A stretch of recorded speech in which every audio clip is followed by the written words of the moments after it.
Welcome back, my friends. Some forests are quiet because nothing is there. Others are quiet because everything is watching you. 10 of us walked into the Olympic in the last week of January. I am the only one who walked out. I want you to understand that before I tell you anything else, because everything I am about to say is going to sound like the ravings of a man who lost his mind out there in the snow.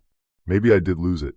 Maybe you only get to keep so much of your mind after a thing like that, and the rest stays behind in the trees, frozen, waiting for you to come back for it. But I did not lose the truth. The truth is the one thing the cold could not take from me. My name is Elias Rourke. For 19 years, I made my living guiding paying hunters through the deep country of Olympic National Forest in Washington State.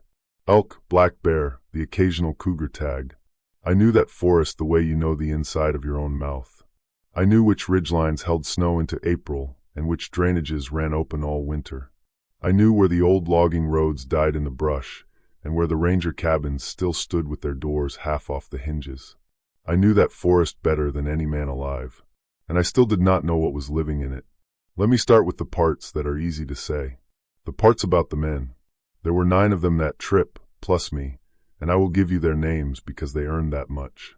They earned more than that, but names are what I have left to give. The trip was booked by a man named Warren Teague. 62 years old, retired, the kind of rich that does not need to raise its voice because the money already did the shouting years ago. He had made his fortune in medical equipment, hospital supply contracts, that sort of thing, and he had the confidence of a man who had spent 40 years being right in rooms full of people who were paid to agree with him. He wore a coat that cost more than my truck. He shook my hand too hard, the way certain men do, testing you. I did not squeeze back. I never squeeze back. That is one of the rules I live by, and I will explain why later. Warren brought his son, Daniel. Danny, everybody called him, though he was pushing 35 and hated the nickname the way you can only hate something your father does to you. Danny wanted his father to see him as a man. You could smell it on him, that hunger for approval, sharper than the cold. He was not a bad shot. He was not a bad kid. He just carried the weight of never being enough, and that kind of weight makes a man do foolish things when he is afraid. There were 2 brothers from Aberdeen, the Kesslers, Nate and Wade, working men, roofers, the real kind of hunters who did it because it filled the freezer and not because it filled some hole inside them. Nate was the older one, steady, quiet, a man who thought before he spoke. Wade was younger and ran hot. Wade had a temper that lived just under his skin like a second heartbeat, and it took almost nothing to bring it up. But those brothers loved each other. When one of them laughed, the other one was already smiling. I noticed that the first morning, I want you to remember it, there was a woman named June Halloran. Do not let the fact that she was the only woman fool you into thinking she was the softest of us, because she was not by a mile. June was a taxidermist and a tracker out of Forks, 45 years old, hands like leather, eyes that never stopped moving. She read sign the way I read it, and that unsettled me, because there were things I did not want a good tracker to notice about me. June noticed everything.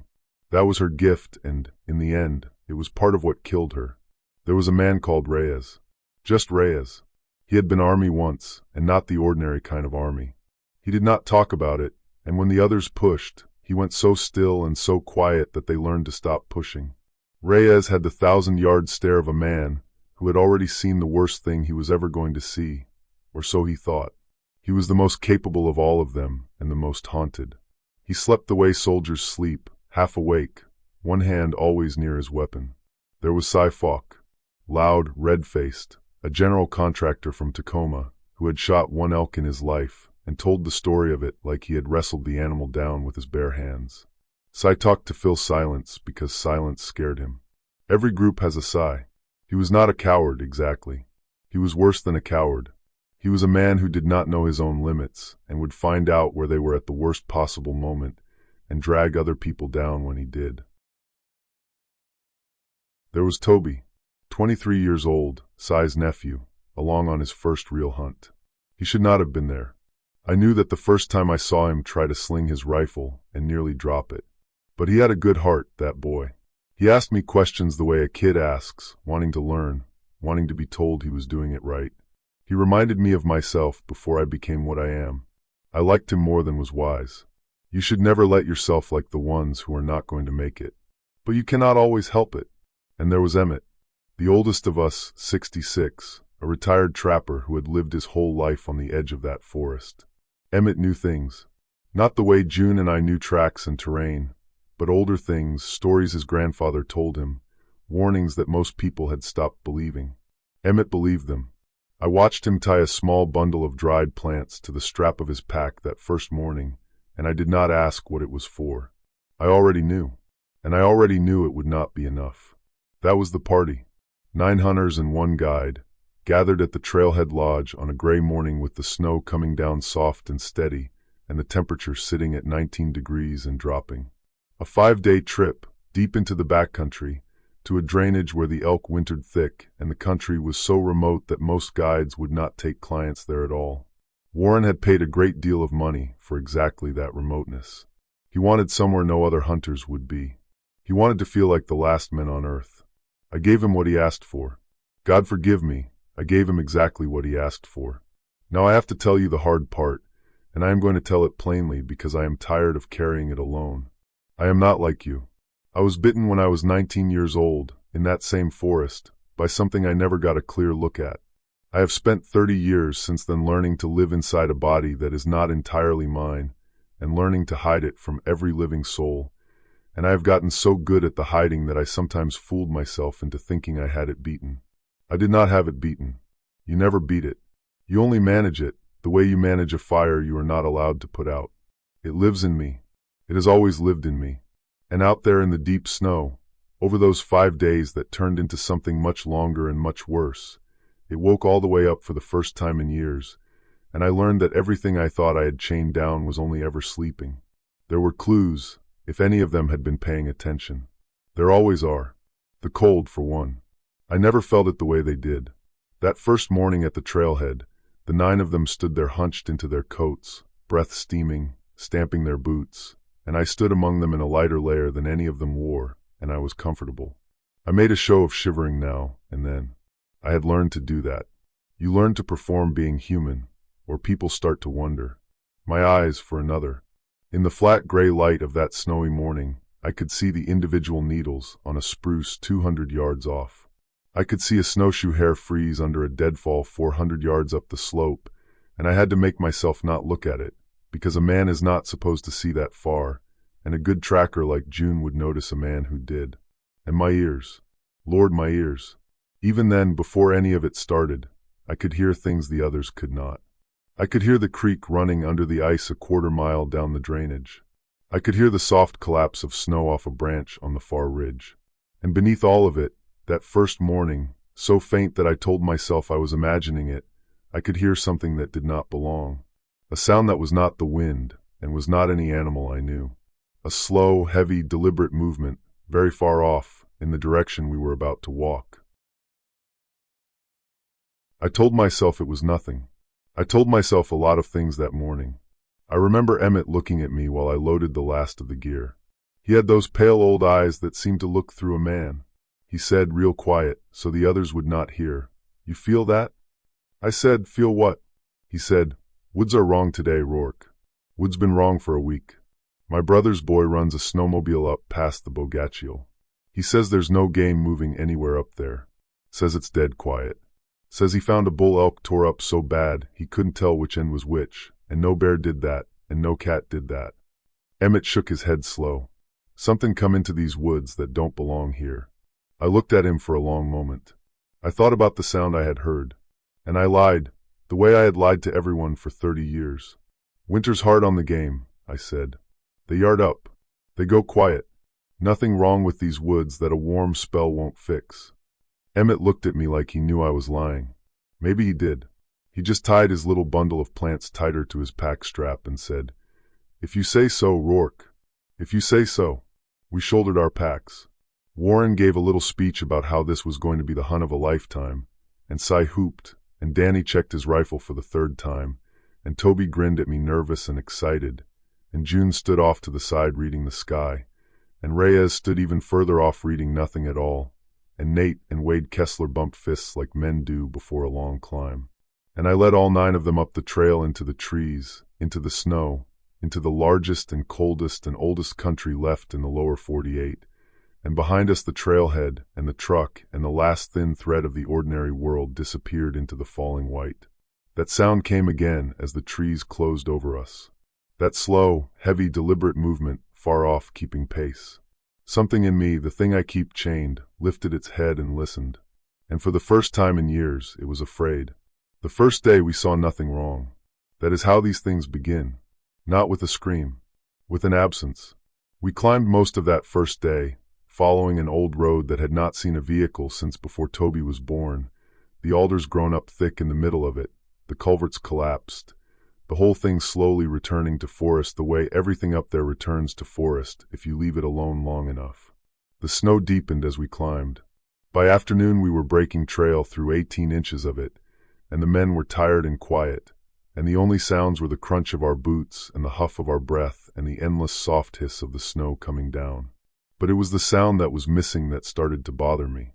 There were no birds. In winter you do not hear much up there, but you hear something.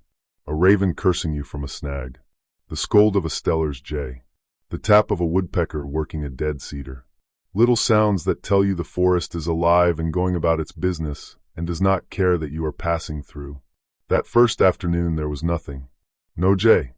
No raven. No woodpecker.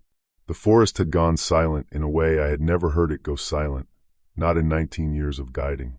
It was the silence of a room where everyone has stopped talking because something has just walked in. June felt it too. Around 3 o'clock she fell into step beside me, and she said low, "Where is everything?" I said I did not know.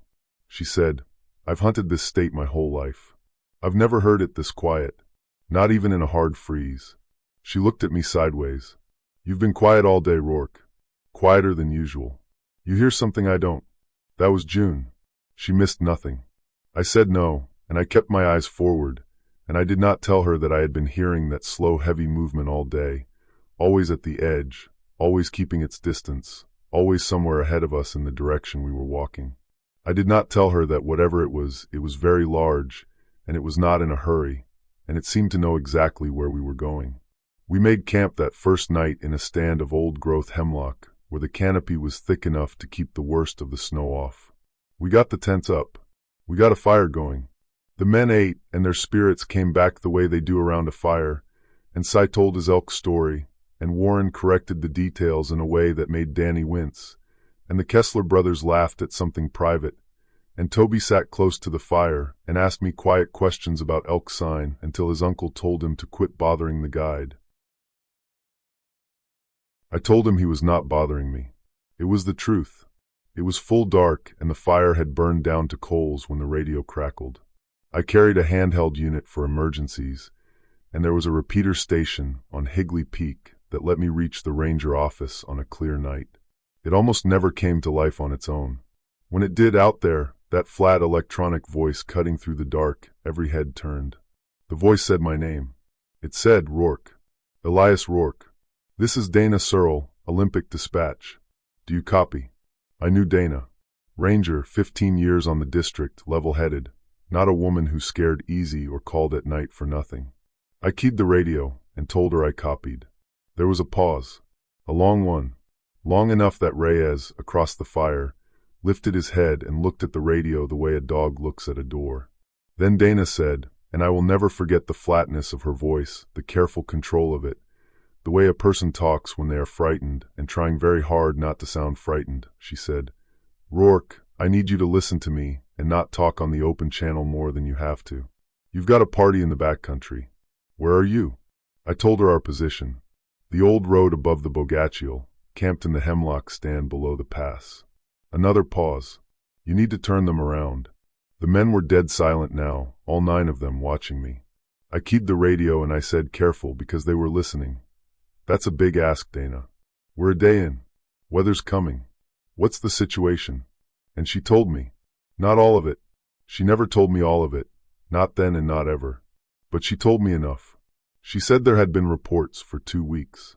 Wildlife dying in numbers that made no sense. Not winter kill, not disease, not wolves, which we barely had any of anyway. Animals torn apart and left, not eaten. Bull elk, Bears, and this was the part that stopped me, black bears killed in their dens, dragged out into the open and destroyed, and no animal in that forest kills a denayed bear. Nothing does that. Cougars gone silent, their territories empty, their kills abandoned. It was as if the top of the food chain had simply been erased, and something new had moved into the empty space at the top. She said there were tracks. She would not describe them on the open channel. She said only that they had brought in people to look at the tracks, people from outside the district, and that those people had told the rangers to stay out of certain drainages and had not explained why.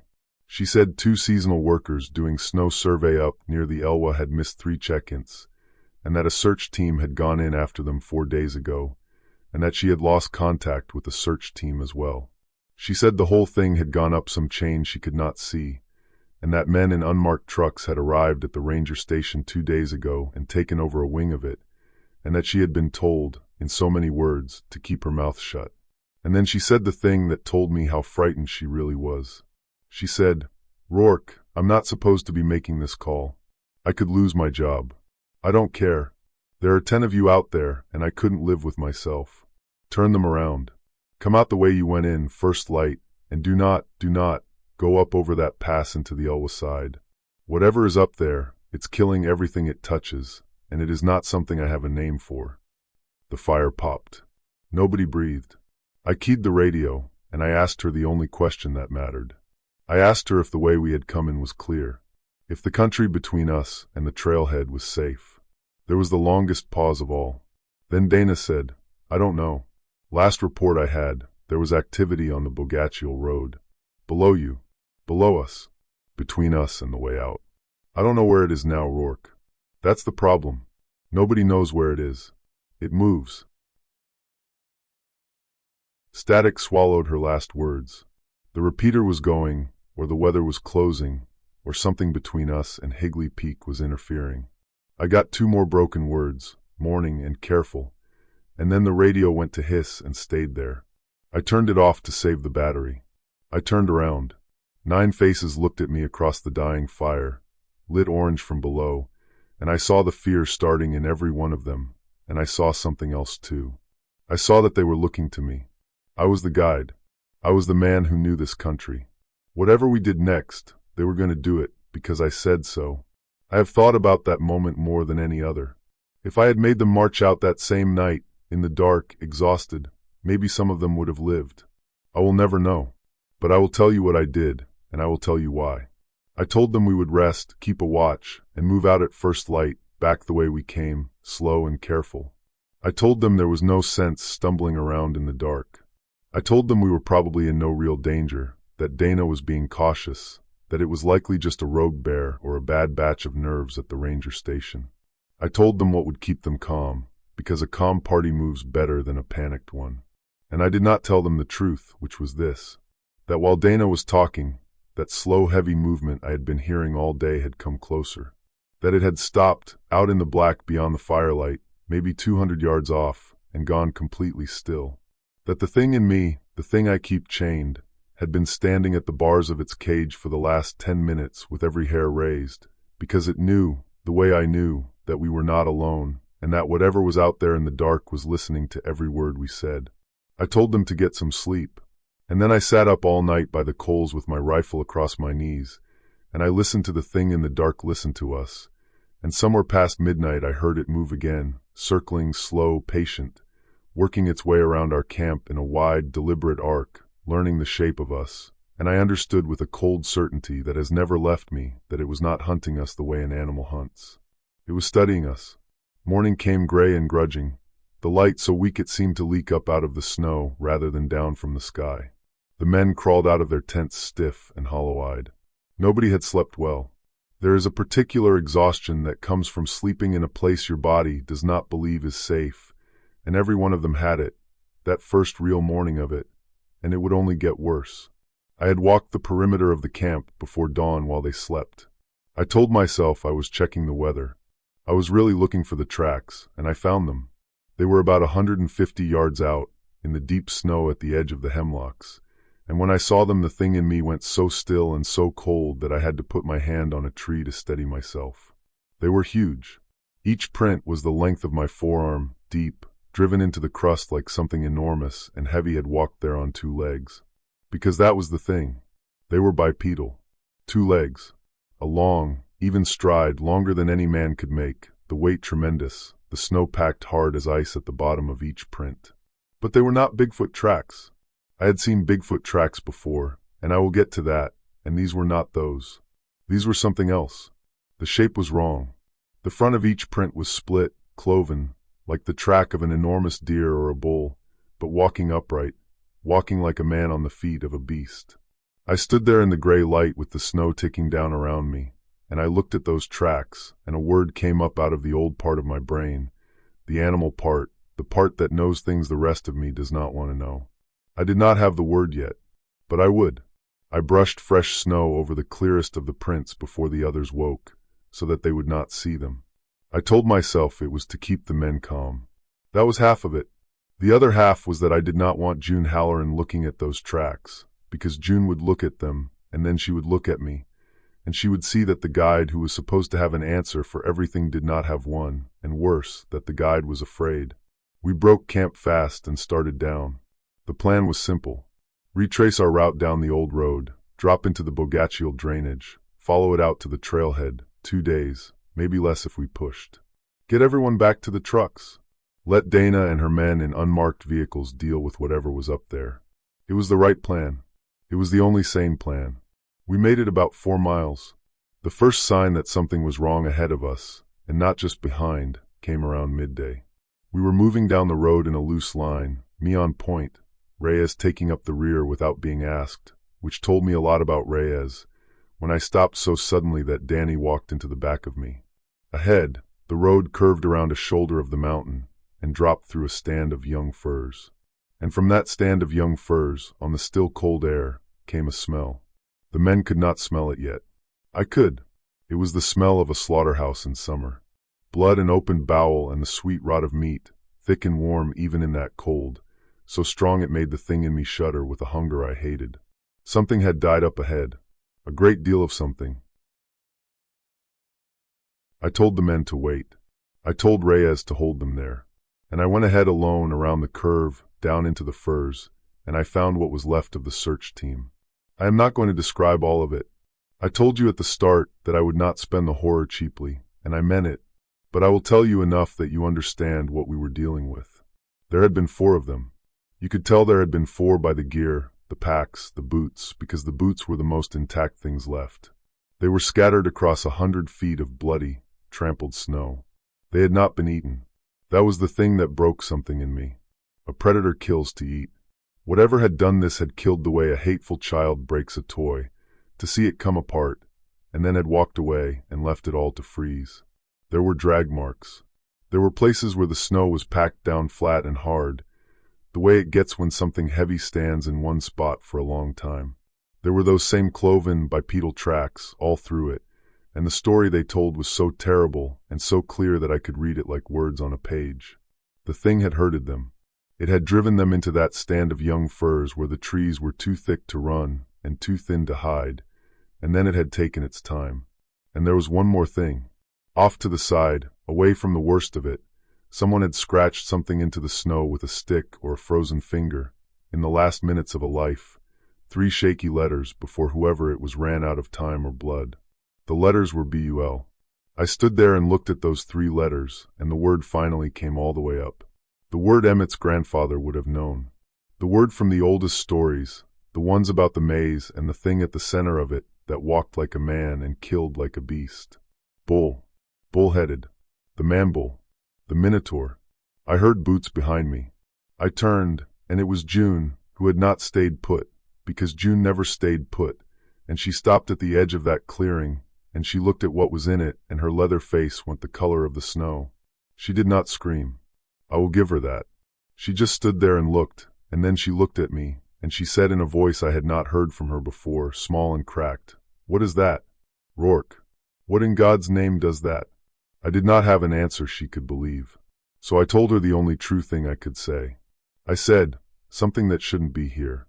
Get the others. We don't go this way. We turn back, and we find another way down.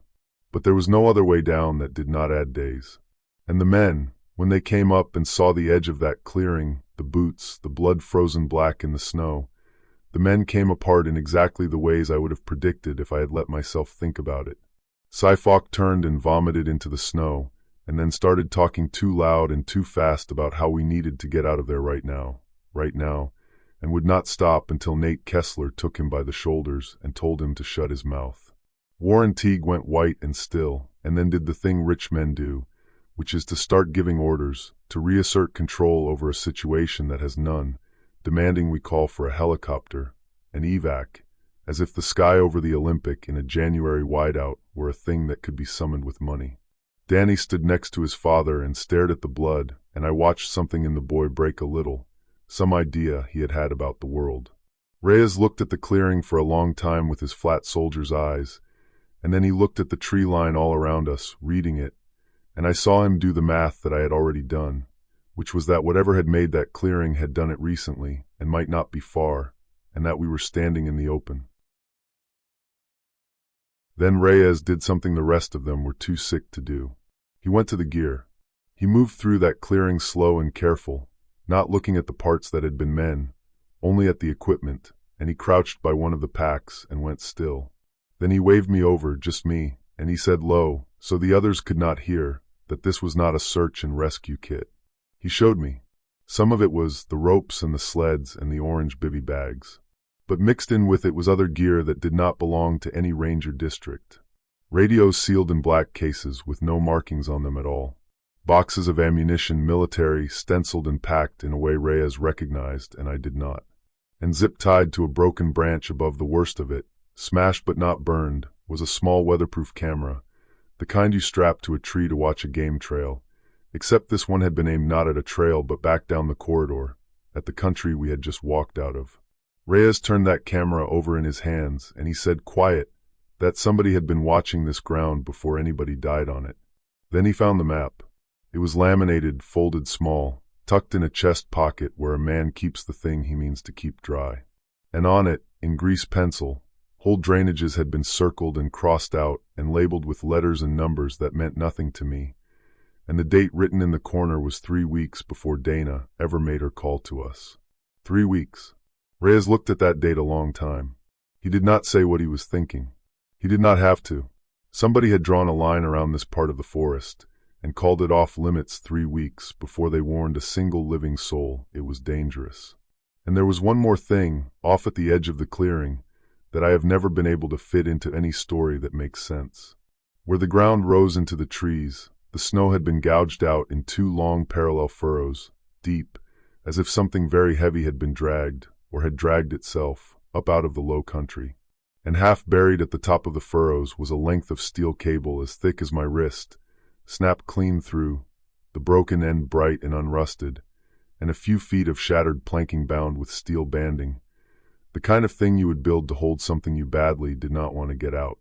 I looked at that snapped cable, and I looked at the cloven tracks that walked away from it as if they owned the world, and I could not tell whether I was looking at proof that somebody had hauled a thing into this forest inside a box, or proof that a thing had walked into this forest on its own and torn through whatever fools had tried to fence it.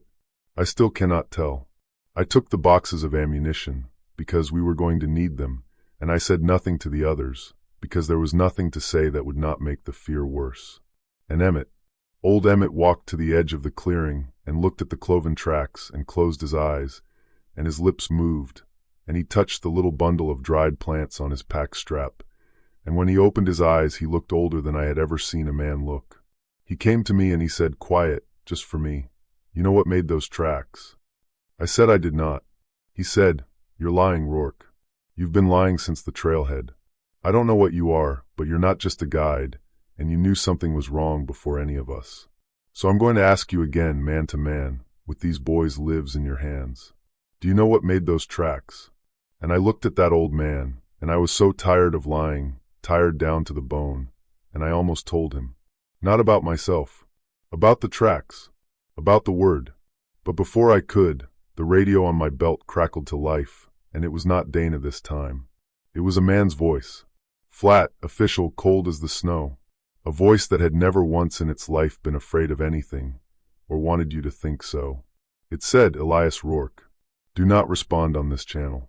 Listen carefully. My name is Colonel Aaron Voss.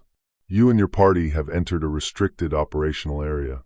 You are not in danger from us. Remain where you are. A team will reach you within 12 hours. Do not attempt to travel the Bogaccio corridor. I say again, do not travel the Bogaccio corridor. Sit tight and stay alive, Mr. Rourke. Your country is going to ask something of you. And then the radio went dead and would not come back on no matter what I did, and I understood two things at once. The first was that we were not being rescued. We were being recruited. The second was that the man on the radio had known my name before I ever said it, which meant they had a file on me, which meant that somewhere in a folder in a wing of that ranger station, men in unmarked trucks knew exactly what Elias Rourke was. And they had sent us in here anyway. We did not travel the Bogaccio corridor. In the end, we did not have to be told twice, because the forest told us itself. Reyes was the one who found the reason.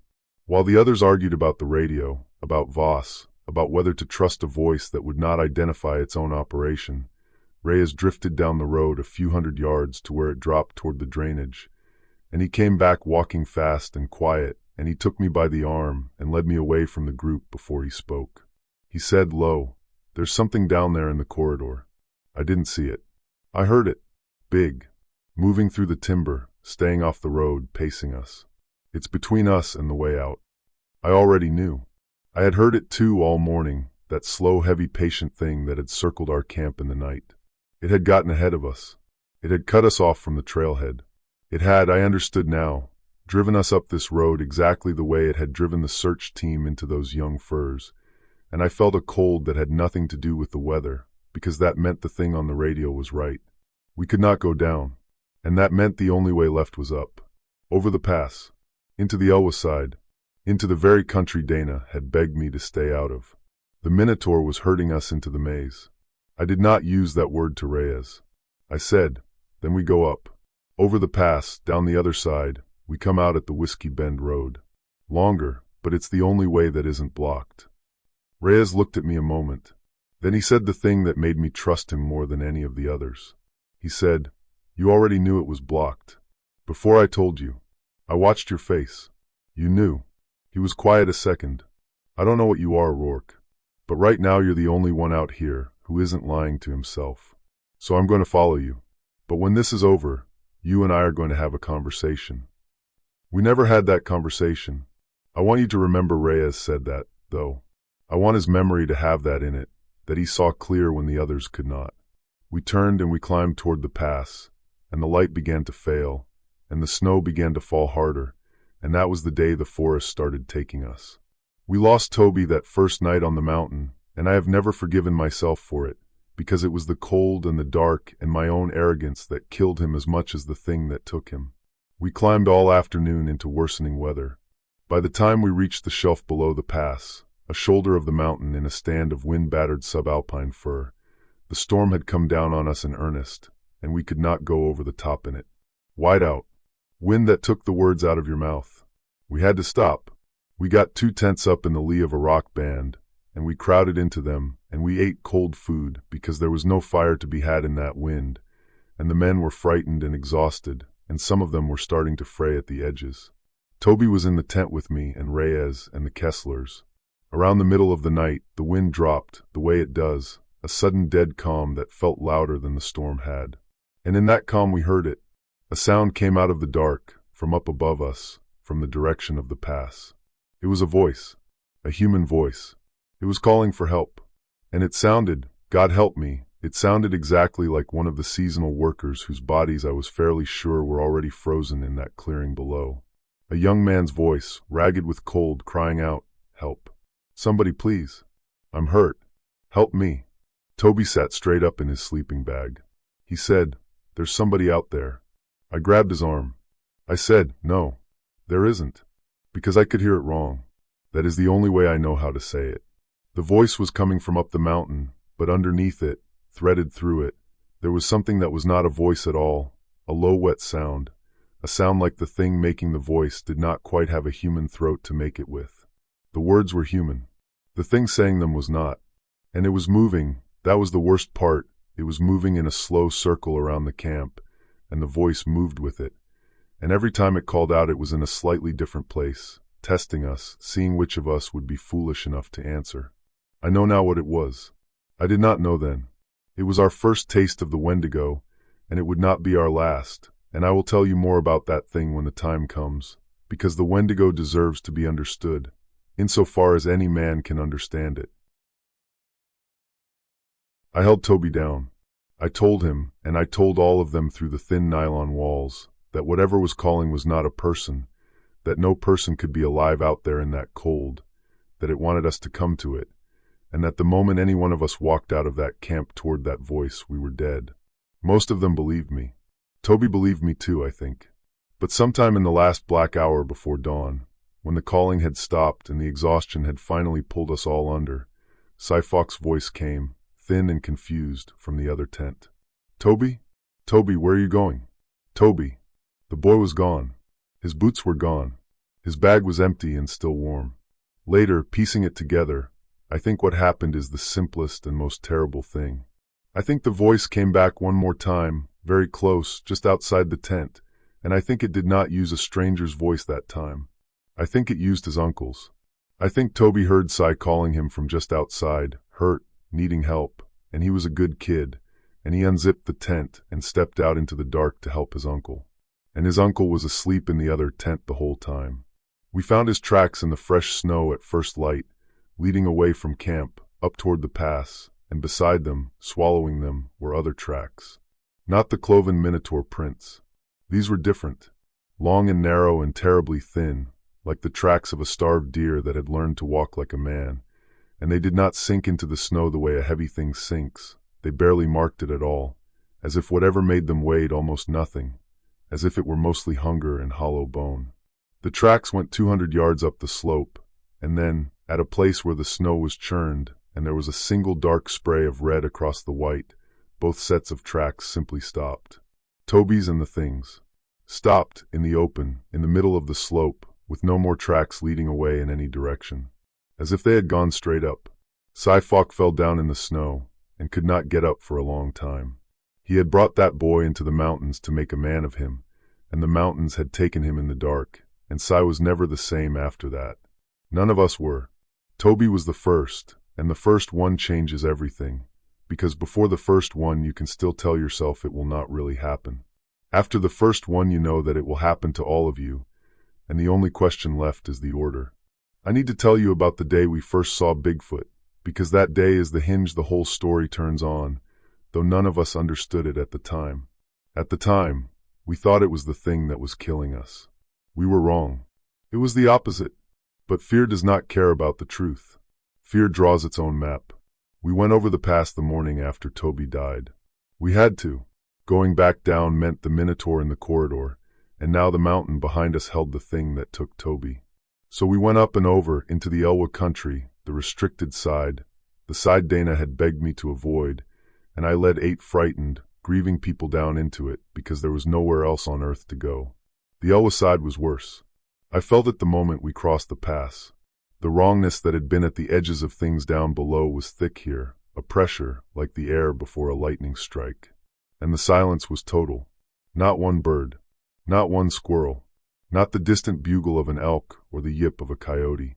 Nothing but wind and snow and the crunch of our own boots, and beneath it, always, that sense of being watched by the whole forest at once.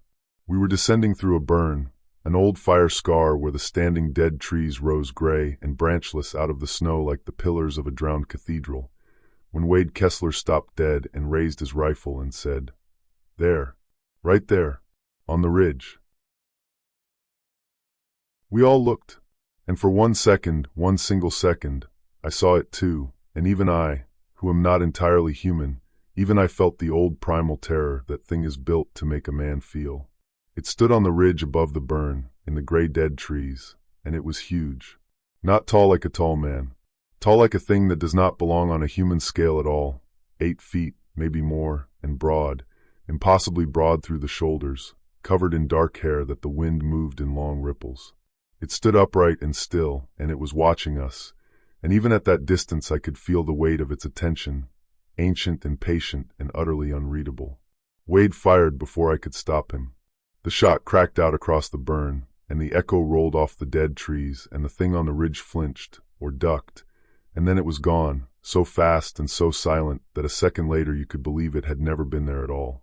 There was no crashing retreat, no sound of a heavy body moving through brush. It was simply on the ridge, and then it was not. Wade was shaking. He said, "That's it. That's what's killing everything. That's the thing." And the men wanted to believe him, because a thing you can see and shoot at is so much less frightening than a thing you cannot. They wanted a monster with a face and a shape. So for the next 2 days, the party believed that the enormous dark shape on the ridge was our enemy, and they watched for it with their rifles ready. And every time they caught a glimpse of it, a dark movement at the edge of the trees, a shape standing far off in the falling snow, watching, always watching, their fear of it grew. But I want to tell you what I noticed in those same 2 days, that the others were too frightened to notice. I noticed that the times we caught a glimpse of the dark shape were the times we were about to walk into trouble. The first time, the evening after the burn, we saw it standing across a frozen meadow, and it did not approach, it just stood, and Warren wanted to push on across the meadow in the last light to reach a stand of trees on the far side. And I felt something in unease, and I made us stop and camp short of the meadow instead. In the morning we found the meadow was not a meadow. It was a beaver pond under the snow, the ice rotten in the middle, and if we had crossed it in the dark we would have gone through into black water with full packs, and that would have been the end of half of us. The dark shape had been standing exactly on the safe route around it. I noticed that on the second day, when we made camp in a hollow that felt sheltered and good, the dark shape appeared on the slope above us at dusk and did something strange. It picked up a rock the size of a man's head, and it threw the rock not at us, but into the trees on the far side of our camp. A tremendous throw, and the rock crashed down through the branches, and the whole party jumped and grabbed their rifles and stared into the dark where the rock had landed. And while we were all staring that direction, I turned the other way, the way the shape had been trying to make us look away from, and for just a moment, in the last gray light, I saw why.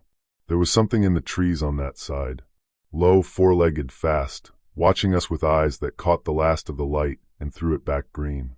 It was there, and then the rock crashed, and we all looked away, and when I looked back the four-legged thing was gone. The dark shape on the slope had thrown the rock to pull our eyes away from the thing that was actually stalking us. It had been warning us, or protecting us, and it had done it in a way that let it stay hidden, that let us go on being afraid of the wrong thing. I did not tell the others. I did not have the words yet, and they would not have believed me. But I began, in those 2 days, to understand something that turned my whole understanding of that forest upside down. The huge dark thing on the ridge was not hunting us. It was trying to keep us alive. And the four-legged thing with the green eyes, the fast thing that moved through the dark, that was the other invader. That was the Chimera. And it was learning us, the same as the Minotaur was learning us, and between the two of them, the smart heavy one that herded us and the fast low one that stalked us, they were closing a trap that the whole forest could feel, and the only things in all that country trying to help us were things we were too afraid to let help. The Chimera took Sci-Fawk 3 nights later, and it took him fast, and if there is any mercy in this story, that is the only place I can find it, that it was fast. We had been driven deeper into the Elwha backcountry by then. Every route out seemed to close ahead of us. The Minotaur worked the low country, the drainages and the corridors, herding, always herding, and whenever we tried to drop toward a road or a river that might lead us out, we would find sign of it ahead, the cloven tracks, a slaughtered animal left as a marker, once an entire family of otters torn apart and arranged, and I mean arranged, laid out on the ice of a frozen river in a way that no animal does, a way that said turn back. And we would turn back, up, always up and deeper into the maze. And the Chimera worked the nights, the fast low thing, circling our camps, testing us, and we could never rest. The Chimera had a way of doing things, and once you learned to see it, you could not unsee it. It did not simply hunt. It tested. Night after night it worked the edges of whatever camp we made, and it never once came at the strong middle of us where the fire was and the rifles were pointed. It looked for the loose thread, the man who wandered a little too far to relieve himself, the one who took the far watch alone, the straggler at the back of the line when we traveled. It found the weak place in us the way water finds the low place in a roof, and it went there. And it had a cruelty in it that the Minotaur, for all its horror, did not. It liked to wound. More than once in those days we came on animals it had caught and not killed. A deer with its hind legs opened and nothing else touched, left alive and screaming in the snow, and after the second one I understood it was not hunger. It was practice. It was the chimera learning how a thing runs when it can no longer run right, so that it would know, when the time came, how we would run. And when it was near, truly near, about to move, there was a sign, if you were built to catch it. The small sounds of the night would stop, not all at once the way they did when the Minotaur was about, that flat, total dead silence of the whole forest, but in a spreading hush, a quiet that rolled toward you from one direction like a shadow crossing snow, and under it, if the wind was right, a cold smell, dry and reptile, like the air at the mouth of a cave. I learned that smell. I learned to go rigid when the night went quiet in that rolling way. By the end, I always knew the chimera was coming a few seconds before it came. A few seconds was almost never enough. I have to describe the chimera to you now, because it deserves to be understood as its own kind of horror, separate from the Minotaur. I got my first full look at it the night it took Sai. We were camped in the timber above a creek, and I had taken the watch, because I did not sleep much anymore, because the thing in me was awake almost all the time now, straining at its chains, and sleep had become a country I mostly could not reach. It was the black middle of the night, and the snow had stopped, and the moon was up behind thin clouds and threw a gray glow over the snow, and I was sitting with my back to a tree and my rifle across my knees when the thing in me went rigid and I knew, before I heard or saw anything, that death was in the camp. Sai had gone out to relieve himself. He was maybe 40 feet from the tents at the edge of the timber, and I heard him, and then I heard him stop and go quiet, in a way that a man goes quiet when the animal part of him realizes it is being watched. And then it came out of the dark. It was low and long, the size of a big cat, a cougar, but it was not a cougar. The front of it was cat, that much was right, the rolling shoulders, the terrible fluid speed. But the spine was wrong, humped and ridged, and there was a second shape rising off the shoulders that in the gray light I first took for a shadow and then understood was part of the animal. A long serpentine neck and a flat wedge-shaped head that moved on its own, separate from the cat's head, tasting the air. And down the back, where a mane should be, there was something that was not fur and was not feathers but had a little of both, and the whole thing moved with a speed and a wrongness that made my stomach turn even as the beast in me sat up and recognized a rival. It took Sai before he could scream. There was a sound like a wet branch breaking and a single short choked cry, and then the thing was dragging him backward into the timber, fast, so fast, and I was up and firing, and the muzzle flash lit the trees in stutters of white light, and I know I hit it, I know I did, because it screamed, and its scream was the worst sound I have ever heard. A cat's scream and a serpent's hiss, and something almost like a man's shout of pain all braided together, and it dropped Sai and it turned those green eyes on me across the camp, and for one instant it looked at me, and I looked at it, and I felt it recognize me, felt it understand that I was not like the others, that I was something closer to its own kind, and then it was gone into the dark, faster than my eye could follow. Sai was dead before I reached him. It had opened his throat. There was nothing to be done, and I knelt in the bloody snow with the men spilling out of the tents behind me shouting and screaming, and I understood that we had learned two more things about our enemy. The first was that the chimera could be hurt. My bullets had bitten it, it had bled, it had cried out. It was not invincible. The second was worse. The second was that it had come into the camp, past the fire, past the watch, and taken a man 40 feet from the rest of us, and it had done it not out of blind hunger, but as a lesson. It wanted us to know that the dark belonged to it, that no watch we set could keep it out. After that night, the party stopped being a party and started being something else. Sleep-starved, half-mad, jumping at shadows. Some last thread had gone out of them, the thread that still believed this was a hunting trip they would come home from, and I could see it leaving their faces one by one, and I had no way to put it back. Warren Teague, who had bought this whole trip to feel like the last man on earth, sat by the fire the next morning with his rich man's confidence gone entirely, and he looked at me with hollow eyes and he said, "You knew. On the radio, that first night, the ranger woman. You knew it was this bad and you didn't tell us." I said I had not known how bad. He said, "You're the guide. You're supposed to know." And there was no anger in it, which was worse than anger. There was just a terrible, tired understanding that the man he had trusted to keep him alive could not do it. "My son is out here," he said. "Danny is out here because I wanted him to see me be the man I used to be. If he dies out here, that's on me. And it's on you." I did not answer him. There was nothing to say. He was right. We buried Cy the only way the frozen ground would let us, which was not at all, and we went on, and the chimera went on with us. It did not take another of us for 2 more nights, and those 2 nights were almost worse than the taking, because every night the hush would come rolling in from the dark, and every night we would sit with our backs to the fire and our rifles up and wait to find out whose thread it had decided to pull. It pulled Reyes on the second night, and it did it the way it did everything, patient and cruel. Late, in the dead cold, it came in fast along the tree line, and it raked Nate Kessler across the shoulder, opened him, not deep, not killing, and it was gone again before any of us could bring a rifle around. It wounded him, and it left him. And the moment I smelled the blood, I knew what that meant. It had marked one of us. It had made a wounded thing in the middle of our camp, and it would come back for the wounded thing, and it would take anyone standing near him when it did. That was its way. It did not kill the herd. It made the herd bunch up around its hurt, and then it fed on the bunch. Reyes knew it too. He was the only one besides me who understood the game we were in. He cleaned Nate's shoulder and bound it, calm, sure, the way he did everything, and then he sat for a while and looked into the fire, and then he did a thing I did not expect and could not stop.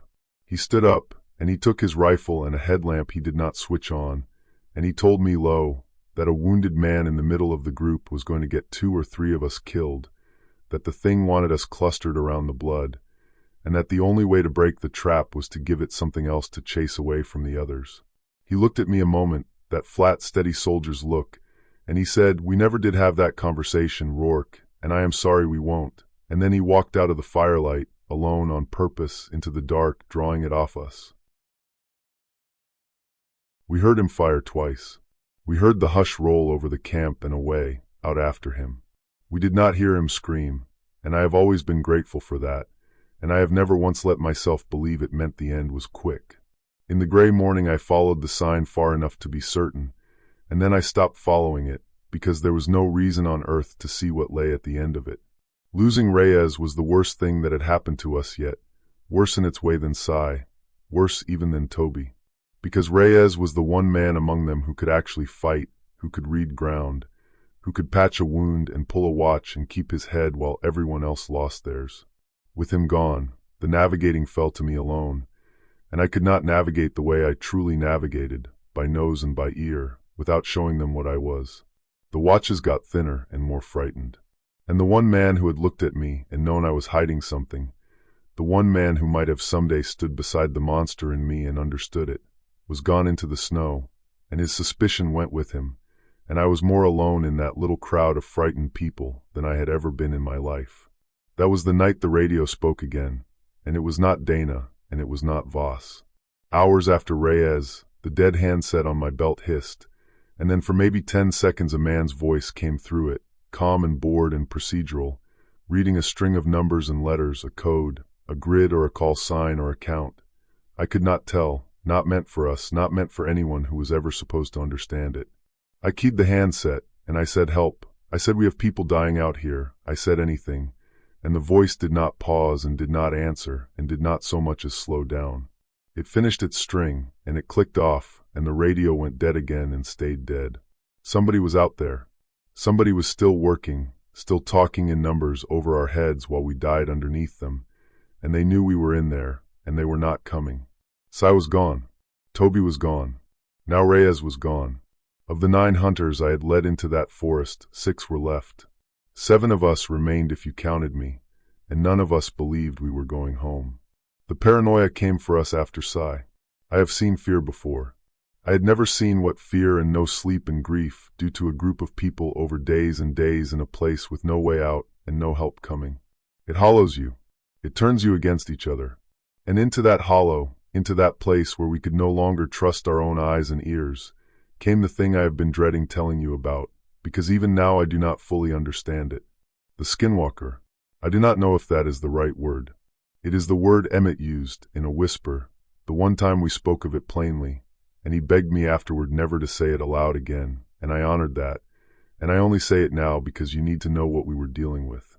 It was a thing that were other things. That is the simplest way I can put it. It could look like a coyote, and then like an elk, and then like nothing at all, a shape at the edge of the firelight that was the wrong size to be any animal you knew. And worst of all, worst of everything, it could look like us. It started small. Danny swore that he saw his father walking off into the trees away from camp one dusk, and called out to him, and Warren answered from right beside him, at the fire, where he had been the whole time. Nate Kessler heard his brother Wade's voice calling him from down a draw, an urgent, frightened calling, "Help me, Nate, I'm stuck," and Nate went 20 yards after it before Wade himself grabbed his shoulder from behind and asked where the hell he thought he was going, because Wade had been asleep in the tent. The voice kept calling from down the draw for a full minute after that, Wade's voice, calling for Nate, while the Real Wade stood beside his brother with the blood draining out of his face, both of them listening to Wade beg for help in a voice that was not coming from Wade. You cannot understand what that does to people until you have lived it. When you cannot trust that the person beside you is the person beside you. When the voice of someone you love might be a lure. The 7 of us began to watch each other. We began to ask each other questions only the real person would know the answer to. We began to travel with our rifles half raised, not against the monsters in the woods, but against each other, and I understood that this was exactly what the thing wanted, that it fed on this, on the fear and the mistrust, that it did not even need to kill us with its own hands as long as it could get us frightened enough to kill each other. And I had a problem the others did not have. Because I could tell. I could smell the difference. When the thing came into camp wearing a stolen shape, I could smell that it was wrong, a smell under the smell, cold and old and empty. So I always knew which one was real. But I could not say how I knew, not without revealing what I was. And so I had to find other reasons, had to point out little tells, had to pretend I was reasoning it out when really I was just following my nose like the animal I am. And June watched me do it. June, the tracker who missed nothing. June started watching me the way I did not want to be watched, and I knew that sooner or later she was going to put it together. She put it together on the coldest night. We had holed up in an old ranger cabin, a place I knew from years back, a one-room log structure half buried in the snow with a stove that still drew and a door we could bar. It was the safest we had been in days, for walls and a fire, and for the first time since Toby we all slept a little. All except me, because I do not sleep anymore, not really. And in the deep of that night June woke, quiet, and saw me sitting by the stove, and she saw, I think, the firelight in my eyes, because a wolf's eyes throw back light and a man's do not, and I had forgotten to be careful because I was so tired. She did not scream. She did not wake the others. She just sat up, slow, and looked at me across that little room, and she said very low, "What are you?" I could have lied. I had been lying my whole life. But I was so tired, and we were all going to die out there anyway, or so I believed, and there is a kind of freedom in that, in believing you are already dead. So I told her the truth. I told her, quietly in that cabin, with the storm howling outside and the 5 others sleeping, what I was, and how long I had been it, and how I had spent 30 years keeping it chained. She listened. She did not run, and she did not wake the others. When I was done, she was quiet a long time. Then she said the thing I will carry to my grave. She said, "That's why any of us are still alive. Isn't it? It's not your guiding. It's you."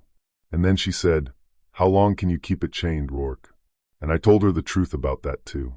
I told her that it was getting harder every day, that the blood and the fear and the fighting were feeding it, waking it, and that I could feel my grip slipping, and that I was more afraid of what would happen if I lost control than I was of the Minotaur and the Chimera together.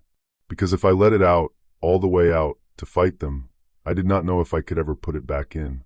I did not know if the man who came back from that would still be a man at all, or if he would just be one more monster in a forest that already had too many. June reached over in the dark and she put her leathery hand on my arm, and she said, "When the time comes, and it's going to come, you let it out. You hear me? You let it out and you kill those things, and you don't worry about coming back because there's not going to be anything to come back to if you don't." She squeezed my arm. I'd rather die with a monster on my side than without one. 2 days later, June Halloran died. And it was because of me or because of what I am, and I will tell you how, because it is the thing I am most ashamed of in a story full of shame. The Minotaur had been letting us live. I understand that now. All those days of hurting, of driving us deeper, of leaving its terrible markers to turn us back, it had never once closed with us, never once come into the open and simply killed. Because it was not just hunting us for food, and it was not just hunting us for sport. It was doing something older and colder than either. It was clearing its territory, and we were only one of the things in that forest it meant to clear. It was killing everything, the bears and the elk and the cougars, and it was hunting the older things too, the things that had lived secret in that forest for longer than there had been men to tell stories about them, and it wanted them gone, all of them, so that the whole of that ancient country would belong to it and to the Chimera alone. I learned this because I finally saw the Minotaur fight something its own size. And the thing it fought was Bigfoot. And that was the day I stopped being afraid of the wrong monster.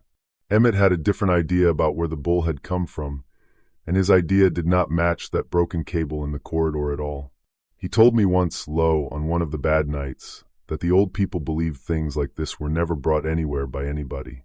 He said the world has thin places in it, seems mostly up high and far back where nobody goes anymore, and that when men get careless and loud and greedy, those seams pull open a little, and things step through from the other side of them, hungry, and find their own way down into the country.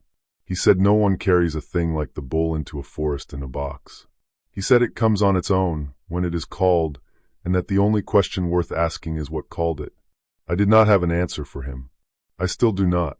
I had seen the snapped cable and the shattered crate with my own eyes, and I had heard Emmett's seams up in the dark of the mountains, and both of them felt true, and they could not both be true, and that is exactly the kind of thing this whole story is made of. We were crossing a high open bench, 7 of us strung out in a line in the falling snow, when the whole forest below us erupted. There is no other word for it. From the timber down the slope came a sound like 2 mountains colliding, a roar that I felt in my chest, in my teeth, and then the crashing of trees, whole trees going down, and screaming, 2 kinds of screaming, and we all dropped to the snow and looked down the slope into the timber, where something enormous was happening. I could see it, and the others mostly could not, because my eyes are what they are, and what I saw I will never forget. The Minotaur was down there, all of it, in the open for the first time, and it was every terrible thing the old stories promised. It stood upright, taller than the dark shape on the ridge had been, taller than anything has a right to be, and it was built like the idea of strength itself, a wall of muscle under matted dark hide, and above the shoulders rose the head, and the head was a bull's head, black and heavy, with horns that swept out wider than a man is tall, and eyes set in it that were not a bull's eyes at all, that were bright and quick and terribly, terribly aware. It moved with a speed that a thing that size should not have, and every movement was thought, was strategy, and I understood at last why the search team's death had read like a story I could follow. The thing planned. It was as smart as I was. Smarter, maybe. And it was strong the way a landslide is strong, the way the ocean is strong, a strength that does not care what it breaks. And it was fighting Bigfoot. There were 2 of the dark shapes down there, 2 of them, and they were fighting the Minotaur together, and even 2 against 1 they were losing. They were fast and they were strong, and they fought with a coordination that told me they were not animals, that there was mind there and family there, and they fought the way you fight for your home. But the Minotaur was worse. I watched it catch one of them, the smaller one, and I watched it break that creature the way a man breaks a stick over his knee, and the sound of it, and the cry that came out of the larger one, the grief in that cry. I have heard grief in my own species, and I have heard it in wolves, and I had never heard grief like that, and I understood that these things loved each other, that they were people, whatever else they were, and that the Minotaur had just killed one of them in front of the other. The larger one did not run. It should have run. Instead it went at the Minotaur with everything it had, in a rage I recognized because I have felt it, and it drove the great bull thing back a step, and it tore at it, and for a moment I thought foolishly that it might win. But the Minotaur was too much.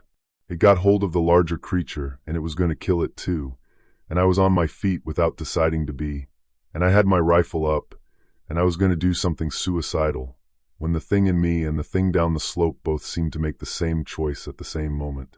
The wounded Bigfoot broke free, and it fled up the slope toward us, and it was hurt badly, one arm hanging wrong, blood black in its dark hair, and the Minotaur came after it, and for one moment the huge dark creature and I were close, 20 feet apart in the snow, and it looked at me, right at me, with eyes full of pain and grief and something that in a man I would have called desperation. And I swear to you, it was not asking for help for itself. It looked from me to the timber below, where its dead kin lay, and then back at me, and then it turned, and it led the Minotaur away, away from us, deliberately away, drawing that killing thing off our trail with the last of its strength, and it disappeared over the far ridge with the Minotaur crashing after it, and the whole terrible battle rolled away into the timber and was gone. The bench went silent. The snow fell. 6 frightened humans lay in the snow and stared at the churned and bloody ground where 2 impossible things had just fought a war. And Emmett, old Emmett, got up slowly and walked to the edge and looked down at where the smaller Bigfoot lay dead and broken in the trees, and he took off his hat. He stood there bareheaded in the falling snow, an old man paying his respects to a monster, and he said, so quiet I almost did not hear it, that one died protecting us. Pulled the bull thing off our backs. That's twice now it's saved us. He put his hat back on. We've been afraid of the wrong thing this whole time. Nobody argued with him. They had all seen enough of it to know he was right. And that was the moment the party stopped watching the tree line for Bigfoot and started, without any of us quite saying it, hoping to see it. Hoping the great dark protector was still out there. Hoping it had not died leading the Minotaur away. It had not died. Not yet. But it had used itself up, and it would need us as much as we needed it before the end, and the debt between us was not finished. I want you to hold on to that. The debt was not finished. In the days after that, before the worst of it came, I learned 2 more things about what was hunting us, and 1 thing about myself, and I have to tell you all 3, because without them the ending will not land on you the way it landed on me. The first was about the voice in the dark, the thing from the first mountain, the thing that had called Toby out in his uncle's voice. It did not wear shapes the way the Skinwalker did. It wore voices, and it wore something worse than voices, and it took me too long to understand the difference. The Skinwalker copied what a thing looked like. This other one copied what a thing meant. It listened. Night after night it sat somewhere out past the firelight, and it listened to us, to everything we said, and it learned us, learned who loved whom and who feared what and where the soft places were in each of us, and then it kept what it learned for later. I knew it for certain one night. Warren had been a hard man to his son the whole trip, correcting him, shaming him in small ways in front of the rest of us, and it had eaten at Danny worse than the cold ever did. But grief was working on Warren by then, and fear, and one night I heard him say something to the boy, low, just the 2 of them, thinking no one else could hear. He told Danny he was proud of him. He told him he had held up better out here than Warren ever had at his age. He said, come here. He said, we get out of this together, you and me. Quiet. Private. The kind of thing a father says once in a life, if he says it at all. And 2 nights later, from out in the black timber, in Warren's exact voice, something called those same words back into our camp. Come here. We get out of this together, you and me. Word for word, in the dark, from a place Warren was not. Danny went the color of ash. Warren stood up so fast he kicked the pot into the fire, and he stood there staring out at the dark where his own voice was speaking the most private thing he had ever said, and he understood, we all understood, that the thing out there had been close enough to hear it, and patient enough to keep it, and cruel enough to know exactly when to hand it back. I should have understood, right, then what a thing like that would someday do with a gift like that. I did not let myself follow the thought to the end. I wish to God I had. The second thing was the Skinwalker, and what it did one night that I have never been able to explain, and have stopped trying to. We were camped in the open under a rock overhang, and the hush came rolling in the way it did when the chimera was working toward us, and I smelled that dry reptile cold on the wind, and I got the others up against the rock with the fire between us and the dark. The chimera came to the edge of the light. I saw the green eye, and then, off to the side, out in the black timber, something else moved, and the chimera's heads came around fast, both of them, because it still had both then, and it went still in a way I had only ever seen prey go still. Because out there in the dark was another chimera. I do not know how else to say it. There was a second low fast shape at the edge of the trees, the same rolling shoulders, the same wrong second neck, and it made a sound, a call, that the real one answered before it could stop itself. And then the real chimera turned away from us and went at the other one, fast and furious, the way a thing goes at something in its own country that has no right to be there. They came together out in the dark, and there was screaming and tearing, and the false one broke and ran, and the real one tore off after it, and the hush rolled away from our camp and off into the timber behind the two of them, and we were left standing against that rock, alive, shaking, listening to a thing hunt a copy of itself through the trees. In the morning there was blood out there, but no body. There was never a body, and I stood in that bloody snow and tried to decide what had happened, and I could not, and I still cannot, because the false chimera had come at exactly the moment the real one was about to take one of us. It had pulled the killer off us as surely as the Bigfoot's thrown rock had, but it had not done it to save us. I do not believe that for a second. I think the thing that wore that shape was playing its own game out there with the invaders, turning one predator against a lie of itself for reasons I will never know, and we simply happened to be close enough to live through it. Or maybe we were the bait. Maybe it wanted the chimera fed and busy, and turned away from something else it was doing. I could not tell then, and I cannot tell now, whether the Skinwalker helped us on purpose or used us the way it used everything, and that not knowing, that is the Skinwalker. That is exactly what it is. A thing that might be saving your life or might be walking you somewhere quiet, and you will never, not ever, know which. Not even after. Not even now. And the third thing was a mistake, and it was a mistake only something like me could have made, and the Minotaur knew I would make it before I did. That is the part that still turns my stomach. We came to a place where the country split, 2 ways down through the timber, and I stood there and did what I always did, what had kept people alive under my care for 19 years. I read the ground with more than my eyes. I opened up my nose the way I could, and I tasted both ways down the mountain, and one of them stank of the Minotaur, thick and rank and close, and the other was clean, no bull smell on it at all, only cold, empty snow. So I took us down the clean way. Of course I did. Any animal would. Any predator alive goes where the bigger predator is not. And that was exactly what it wanted. Because a day later, sick with understanding, I worked out what the bull had done.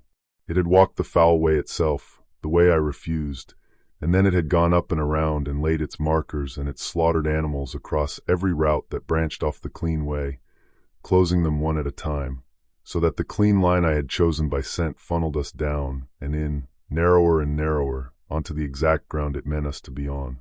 It had used my own nose against me. It had understood that the thing guiding these people was not just a man, that it was something that would trust its senses the way a wolf trusts them, and it had baited those senses like a snare. My whole life I had believed that what I had made me harder to fool than an ordinary man. Out there I learned the opposite. What I am gave the Minotaur one more handle to take hold of me by. It was smarter than me, and worse than smarter, it understood me, understood the animal in me, better than I understood it, and it had been playing me like that, patient and certain, since the first night it circled our camp in the dark and listened to us breathe. After that I was afraid of it in a way I had not been afraid of anything in 30 years. Not because it was strong, because it was thinking, and it was thinking about me. We lost the Kessler brothers in the space of a single terrible day, and I lost June the same day, and that was the day the 6 hunters still under my care became 3, and the day I finally accepted that I was going to have to do the thing I most feared. It started with the chimera. It had healed, or healed enough, from the wounds I had given it the night it took Psy, and it had grown bolder, and it had learned. It no longer came only at night. It began to hunt us in the gray daylight, in the falling snow, when visibility was so poor that it could be on us before we saw it. It would appear at the edge of sight, that low, fast, wrong shape, and then it would be gone, and then it would appear somewhere else, and it drove us the way a sheepdog drives sheep, and I realized the two monsters were working together. The chimera would push us, and where it pushed us, the Minotaur would be waiting. They had learned to hunt as a pair. The smart one set the trap, and the fast one drove the prey into it, and we were the prey, and we were so tired and so few that we could barely think. We were trying to reach a river. I had one last idea for getting out, a river gorge that led down toward the coast, too steep and broken for the Minotaur to easily follow, or so I hoped. We were pushing hard for it through heavy timber when the chimera hit us. It came out of the snow to our left, fast, and it went for Wade, the hot one, the younger brother, and Wade did the thing his temper had always been going to make him do. He stood his ground and fired instead of running, and he hit it, but not enough, and it took him. And Nate, his brother, did the only thing a brother could do. He went after it, screaming, firing, and it turned on him too, and it was so fast, and there was so much blood in the snow, and it happened in seconds, the way real violence always happens, not in a slow cinematic dance, but in a few horrible seconds that are over before your mind can catch up. I got there as fast as I could. I am faster than a man. But I was not fast enough because I was still trying to be a man, still trying to fight it with a rifle in my human hands, still holding the chains, and by the time I reached them both brothers were down, and the chimera was standing over them with its cat's mouth and its serpent's second head both red to the eyes, and it looked at me, and it was not afraid of me because it knew I was still holding back, and I felt the chains start to break. I fired at it, and it dodged, and it came at me, and for the first time it and I closed with each other, and it was like fighting a nightmare, all speed and teeth, and that awful second head striking like a snake, and it opened my arm to the bone. And here is the thing none of them had ever seen. My arm closed itself. The wound sealed. The bleeding stopped in seconds. I healed in front of June's eyes and Warren's eyes and Danny's eyes and Emmett's eyes, and they saw it, they all saw it, and there was no more hiding, and I did not care anymore, because Nate and Wade Kessler were dead in the snow, and something in me that I had chained for 30 years finally tore loose. I did not fully change. Not then. I want to be clear about that, because what happened next was not the full thing was still to come. But I let the chains go slack for the first time in 3 decades, and I let the beast come up into my hands and my eyes and my speed, and I went at the chimera as something more than a man, and I heard it. I got my hands on the serpent neck, and I broke it. I felt the vertebrae go, and the flat wedge head went limp, and the thing screamed its braided scream, and tore free and fled, dragging its dead second head, and it did not come back that day. But the fight had cost us, and it had cost us for a reason that was mine. Because while I was killing the chimera's second head, I was not doing anything else. I could not do anything else.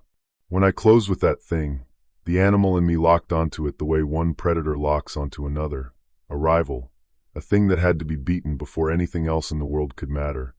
And for those long seconds the whole rest of the mountain went gray and small and far away, and there was only me and the chimera. And that was the door. That was the second time the Minotaur used what I am against me, and it was so much worse than the first, because the first time only cost us a rout. This time the chimera's whole purpose was served. It had driven us. It had scattered us. It had baited the animal in me into fixing on it, and only it, and while every sense I had was drowned in that one green-eyed thing, the smart one, the patient one, went quiet and unhurried through the snow and took what it wanted. In the chaos and the whiteout, June Halloran had been separated from the group, pushed out into the timber alone, and I, who could hear a creek running under a quarter-mile of ice, heard none of it because I was busy being a beast. None of us saw where she went. We found her an hour later. I found her following my nose, and I wish I had not. The Minotaur had been waiting, exactly where the chimera drove her, and it had taken her, and it had done to her what it did to the search team, slowly, and it had left her the way it left them, as a message. And the message, this time, was for me, because it had arranged what was left of her facing back the way we had come, facing the direction I would approach from, and the ground around her was packed hard and flat where the great thing had stood for a long time, waiting, watching, to see if I would come. It knew what I was now. It had figured me out the way I had figured it out, and it wanted me to know that it knew. It had used my own nature against me twice, the nose and then the fixation, and where the first lesson had only cost us a little ground, June had paid for the second one with everything she was, and the Minotaur had arranged her body so that I would have to walk up on it and understand every part of that. I knelt in the snow by June who had told me to let it out, June who had said she would rather die with a monster on her side, and I put my hand on what was left of her, and I made a sound that no man makes, and somewhere far off in the timber, the Minotaur answered me, a low rolling bellow that shook snow from the trees, a challenge, a summons, come and find me, and the beast in me answered back before I could stop it, and I understood that the war had become personal, and that only one of us was going to walk out of that forest. Let me get the count right, because it matters, and because it is one of the things the forest broke in me and never mended. When I try to number the living, out there and even now, sitting here, my mind keeps setting the dead back down among them. It keeps seating Reyes at the far watch and June at my shoulder reading the snow, and I have to go slow and count on my hands to keep the dead out of it. So, slow. Warren, Danny, Emmett, 3 of them left, and me, which makes 4. 4 of us, after June, on the whole of that mountain. That was all that was left, and we were so much weaker than 4 frightened people sounds.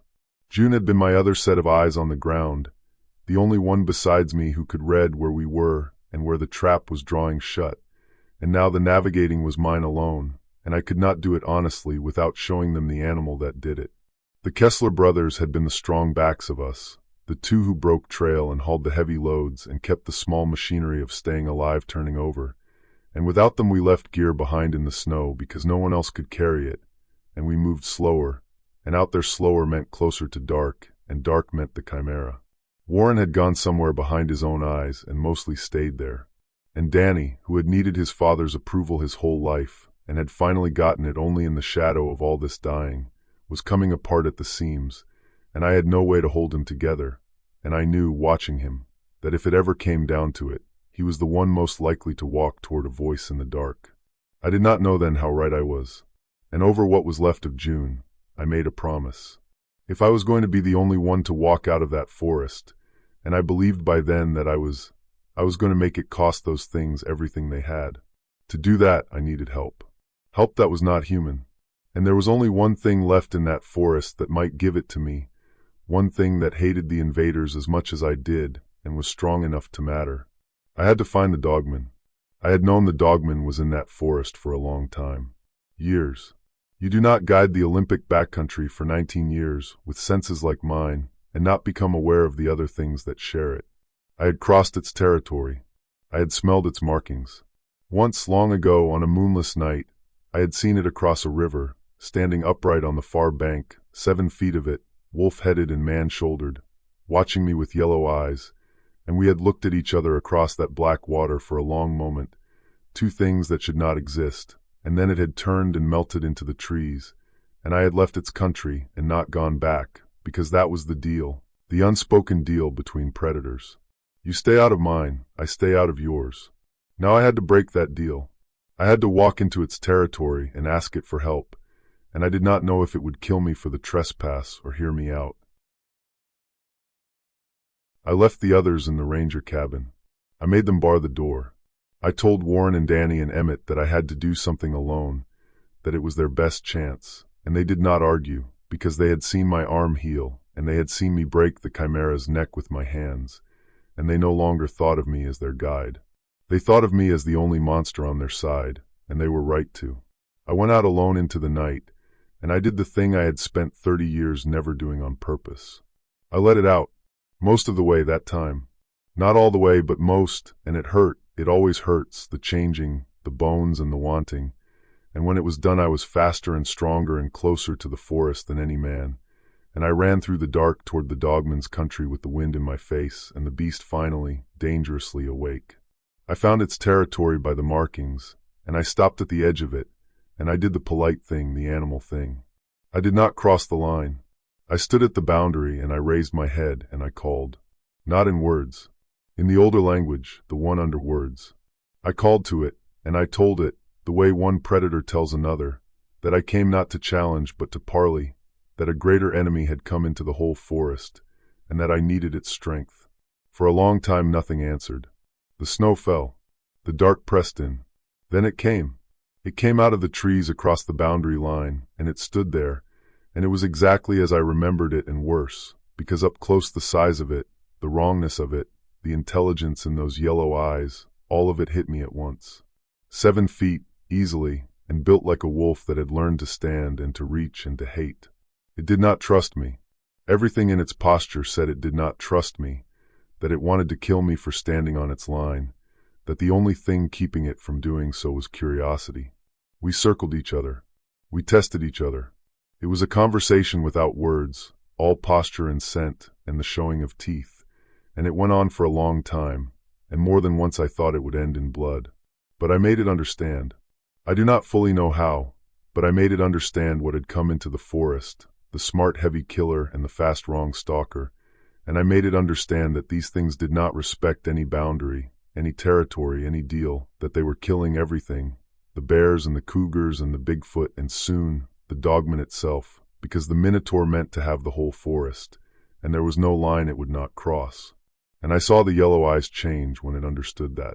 I saw it recognize the truth, which was that it had already noticed its own country going silent, its own prey disappearing, and that it had felt the thing pressing in on its borders, and had not known what it was. The Dogman and I did not become friends. I want to be very clear about that, because it matters. We never became friends. We were two territorial predators who agreed, warily, temporarily, for reasons of our own, to hunt the same larger enemy. It did not like me. I did not like it. It would, I have no doubt, kill me still, if we met again on the wrong terms. But that night, in the snow, at the edge of its territory, we made the only kind of alliance that things like us can make. A truce built on a shared enemy. A promise to fight the same fight, each for our own reasons, until the fight was won or we were dead. And then together, the two of us turned back toward the cabin, and toward the Minotaur, and toward the end of it. We were not the only ones moving through the dark that night. I could feel the others out there too, the older things, the wounded Bigfoot dragging itself somewhere in the timber, the Wendigo drifting at the edges wearing stolen voices, the Skinwalker slipping between shapes. The whole forest had felt the invasion, and the whole forest was waking up to it, each in its own way, for its own reasons. None of them were on our side, not really. But all of them wanted the invaders gone. And for one strange, terrible stretch of that winter, that was enough to make the deadliest things in that country move, however briefly, in the same direction. And once, on the way back, the two old orders of that forest met in front of me, and I saw a thing I have never forgotten. We came through a stand of black timber, the Dogman a little ahead of me, and there in a small clearing stood the wounded Bigfoot, the big one, the protector, hunched over its ruined arm in the snow. The Dogman stopped. Every hair on it stood up. The Bigfoot lifted its head. And for a long moment those two enormous old things stood in the snow and looked at each other, and I felt the whole night pull tight, because I did not know if I was about to watch them tear each other apart. They were not friends. They were not allies. They were two predators of the old kind meeting in the dark, and by every law of what they were, they should have fought. They did not fight. The Dogman held still, and its hackles came slowly down, and the Bigfoot held still, and something passed between them that had no words in it and nothing soft in it either. It was not friendship. It was recognition. Each of them knew what the other was, knew it belonged to the same old order of that country, the order that had held this ground since long before the bull and the cat came to break it. The Dogman stepped aside. It let the wounded thing pass. The Bigfoot went by it, close enough to touch, and neither of them so much as showed a tooth. And then the Bigfoot was gone into the dark on its own errand, and the Dogman came on with me, as if nothing at all had happened. I did not understand that night why it mattered. I understood it later. When the moment came that one of those two had to choose whether the other lived or died, that stillness in the clearing was already there between them, small and wordless and real, and in the end it was enough. When I got back to the cabin with the Dogman shadowing me through the trees, Emmett was dead. Not killed, not by the monsters. His heart, the old man's heart, had given out in the night, sitting by the stove, and Warren and Danny had wrapped him in a blanket, and they were sitting with the body when I came in, and I stood in the door in my half-changed state, and neither of them flinched from me anymore. That is how far past the edge of the world we all were. Danny said he knew. At the end, he was talking. He said the old things were gathering. He said the forest was going to fight back. Danny's voice was empty. He said to tell you the debt would be paid. I don't know what he meant. I knew what he meant. The Bigfoot. The debt between us. But I did not explain.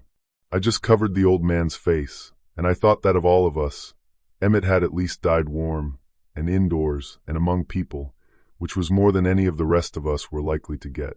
And I thought, too, that we had just lost the last man among us who had a name for anything out there. Emmett was the one who had known the old stories, who had words for the bull and the seams and the things wearing faces, who had steered us with warnings the rest of us could not have invented. Whatever came for us next, we would meet it now with no lore left to lean on, nothing but rifles and fear and me. 3 of us left now, truly 3. Me and Warren and Danny. A werewolf, a broken rich man, and his son.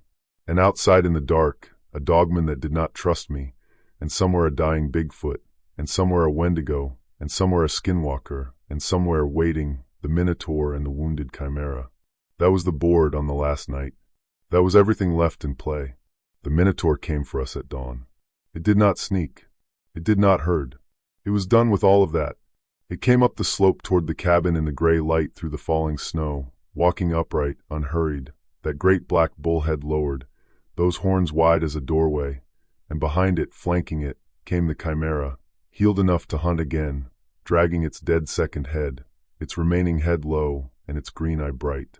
They came together, the 2 of them, the invaders, to finish what they had started, and the whole forest seemed to hold its breath. I sent Warren and Danny out the back toward the river gorge, told them to run and not stop, that it was their only chance, that I would hold the things here. It was a lie mostly. There was no real chance for them, and I think they knew it. But Warren, at the end, found something better than his money and his pride. He put his hand on my shoulder, on the shoulder of the monster he had hired to guide him, and he said, "Save my son. Whatever you are. If you can only save one thing out here, save my boy." And then he did a thing I did not expect.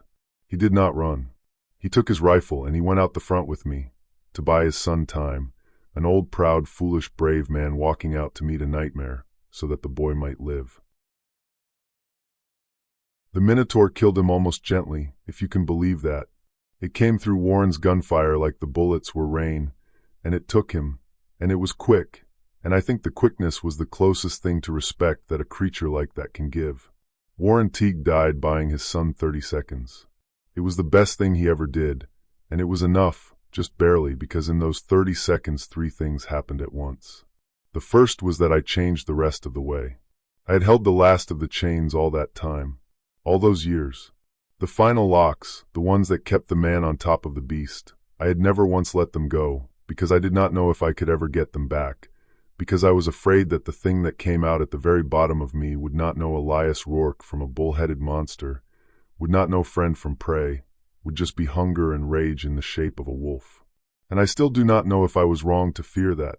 But Warren Teague died in front of me, and June was dead, and the Kesslers were dead, and Toby was dead, and Cyan Reyes and Emmett were dead, and there was a boy running for a river who was the last human thing I could still save, and I let the last chains go. I will not describe what I became. Some things should stay in the dark where they happened. I will only tell you that the beast that came up out of the bottom of me was bigger and older and more terrible than anything I had let myself believe I carried, and that for a moment, one moment, June was right and I was right both, because the thing that came out did not entirely know me, and it wanted to kill everything, and it turned first not toward the Minotaur but toward the boy running down the slope. And the second thing that happened was that the Dogman hit the Chimera. It came out of the timber like a thrown spear, 7 feet of muscle and fury, and it took the Chimera off its feet, and the 2 of them went down the slope in a snarling, screaming tangle. And I will tell you now, because it matters, that the Dogman fought that thing for the better part of the fight almost alone, and that it was the Dogman in the end, more than me, that killed the Chimera. I helped. I got there. But it was the Dogman's fight. They rolled and tore down the slope and into the trees, and the Chimera fought with everything it had, and it hurt the Dogman badly, opened its flank, but the Dogman got its jaws on the Chimera's throat, the one throat it had left, and it did not let go, no matter what the Chimera did, no matter how it clawed and screamed. The Dogman held on with the patience of a thing that has hunted since before there were men, and it held on until the green eye went dark and the fast wrong body went still. The Chimera died in the snow at the bottom of that slope with the Dogman's jaws in its throat, and it was hard, and it was earned, and it cost the Dogman a great deal. And when it was done, the Dogman stood up over the body, bleeding, swaying, and lifted its wolf head and howled, and it was the loneliest and most triumphant sound I have ever heard. That was one of them. The fast one was dead. But the smart one, the strong one, the one that had planned all of it, was still standing at the top of the slope, and it had watched the chimera die with those bright, terrible, aware eyes, and it had learned from that too. And now it turned all of it, all that muscle and hate and intelligence, toward me and toward the boy and toward the wounded Dogman, and it came. And the third thing that happened, the thing I have been building toward this whole long telling, the thing I need you to understand carried more weight than any death in that forest, was the Bigfoot. The beast I had become was going after Danny. I have to be honest about that, because it is the worst truth I carry.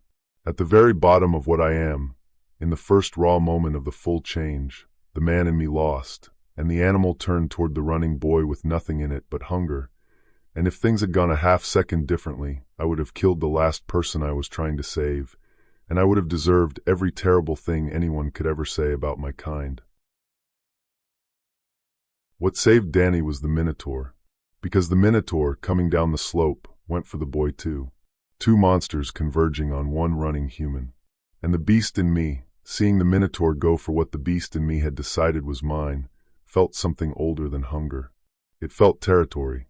It felt that this boy was mine, and the bull thing could not have him, and that rage, that stupid animal possessiveness, was the thing that turned me. I hit the Minotaur instead of the boy. The worst part of me saved Danny's life by accident, out of jealousy, and I have never known what to do with that, whether to be grateful or ashamed, and so I have simply carried it. And then the Minotaur and I fought, and I want you to understand that I lost. From the very first moment, I was losing. I had let the whole beast out. I was everything I could be, and it was not enough. The Minotaur was simply stronger, and it was simply smarter, and every time I found an opening it had already closed it, and every time I thought I had it, it turned my own strength against me. It broke my ribs. It broke my leg, and I felt the leg trying to heal even as I fought, the bone knitting wrong under the strain, and the pain was a white sun. It got me down in the snow, and it put one great cloven hoof hand on me, and it lowered that bull head with those wide black horns, and it was going to open me the way it had opened all the others, slowly, so that I would feel it, and there was nothing I could do, because it was better than me. It had always been better than me, and I understood in that moment that I was going to die in the snow being outmatched by a smarter monster, and that Danny was going to die right after me, and that the whole thing had been for nothing. And then the wounded Dogman, bleeding out from the chimera fight, dragged itself up the slope and threw itself onto the Minotaur's back. It should not have been able to. It was half dead. But it came because we had made our terrible truce, and because it hated the invader with everything left in it, and it got onto the Minotaur's back and it tore at that great neck, and the Minotaur roared and reared and reached back and got hold of the Dogman, and I watched from where I lay broken in the snow. I watched the Minotaur peel the Dogman off its back and lift it up over that horned head, and I knew what came next. I had seen it do this to the Bigfoot on the bench days before. I had heard the sound a body makes when this thing breaks it, and the Dogman, my only ally, the only other predator in that forest that had chosen to stand with me, was about to die exactly the way the small Bigfoot had died, and I could not move. My leg was broken. I could not reach them in time, and I opened my ruined mouth to howl a warning that would do no good. And out of the timber, moving faster than a thing that size and that wounded should be able to move, came the Bigfoot. The large one. The one from the bench. The one whose kin the Minotaur had killed. The one that had thrown the rock to save us and led the killer away and used itself up doing it. It was not healed. It was worse than it had been, one arm still hanging useless, its dark hair matted with old blood, and it should have been lying somewhere in the deep timber dying quietly. Instead it had come. It had felt the fight or heard it or simply known, the way these old things know, that the moment had come to pay a debt, and it had dragged its broken body across miles of snow to be here, now, at exactly this instant, and it came up the slope in a shambling, unstoppable rush, and it hit the Minotaur with everything it had left, and it tore the Dogman out of the Minotaur's grip and threw the Dogman clear into the snow safe. And then the Bigfoot was in the Minotaur's hands instead. The Minotaur, thwarted, enraged, turned all of its terrible strength on the thing that had stolen its kill, and the Bigfoot let it. That is the part one needs you to understand. The Bigfoot let it. It could have grabbed and run. It could have fought to escape. Instead it wrapped its one good arm around the Minotaur's horned head, and it held on. It pinned that killing head against its own chest, and it held on with the last of its strength, and it looked past the Minotaur, across the snow, at me, and at the Dogman lying safe where it had thrown it, and there was no fear in those ancient eyes at all. There was only purpose. It held the Minotaur's head down and its horns pinned and its terrible attention fixed, and it gave both of us, the one thing it had left to give. It gave us the opening. I do not fully remember what I did with it. The beast remembers better than the man. I came up off the broken snow on a leg that was still knitting, and the Dogman came up out of the drift where it had been thrown, and the two of us went at the Minotaur while the Bigfoot held its head, and we did to it what it had done to so many others. I will not describe it. It was long and it was terrible, and the Minotaur did not die easy. Nothing that strong dies easy, and it hurt us both more before the end. But between the two of us, with the Bigfoot holding that great head still and taking the blows meant for us, we brought the Minotaur down, and we opened it, and we did not stop until the bright, terrible awareness went out of those eyes, and the thing that had killed everyone I brought into that forest lay dead and steaming in the red snow. The forest went silent, a different silence than before. The silence after a storm, and the Bigfoot was dying. The Minotaur, in its last minutes, had done to the Bigfoot what the Bigfoot had let it do. It had spent its dying strength destroying the thing that held it. The Bigfoot lay in the snow, broken past any healing, its dark hair soaked black, and the Dogman went to it, and I went to it, and the three of us were there together at the end, three monsters in a red field, and the Bigfoot looked at the Dogman for a long moment, and then it looked at me, and there was something in that look, some old sad knowing, and then the light went out of its eyes, and the great dark protector of that forest, the thing we had been afraid of, the thing that had saved us, again and again from the shadows and asked nothing, died in the snow to pay a debt it did not owe, to save a Dogman that was not even its own kind. I have thought about why it did that more than I have thought about anything else. The Minotaur had killed its kin on the bench. The Bigfoot could have let the Dogman die, could have kept itself alive, could have lived out its years in the deep timber once the invaders were gone. Instead, it gave everything to save the last of us, the Werewolf and the Dogman, the two that were left to hold the forest. I think, in the end, it understood something we were all too small to understand. That the forest would need its monsters after the invaders were gone. That someone had to be left to hold the old country. And that its own time was over, and ours was not. The Dogman stood over the Bigfoot's body for a long time. Then it did a thing I did not expect. It lowered its wolf head all the way to the ground, in something that was almost a bow, and it stayed like that, and then it lifted its head and it howled once long, and I understood it was grief, real grief, the grief of a thing that does not grieve easily and does not forget. And then it looked at me one last time, yellow eyes across the red snow, and there was no friendship in that look. There never had been, but there was something. Recognition. Respect. Maybe the cold, hard respect of one predator for another. And then it turned, and it went back into the timber, wounded and alone, back to its own territory, to hold its own country, and I have not seen it since. But I know it is out there. I can feel it, some nights, far off, still holding the line. The Dogman lived. The Dogman is still out there. That much I can promise you. Danny was alive. He had gotten to the edge of the river gorge and stopped, and turned back and watched the end of it from a distance, and when it was over he came back up the slope, this last human boy, and he found me kneeling in the snow half-changed and broken, and slowly healing beside the body of a Bigfoot, and he did not run. He had seen too much to run.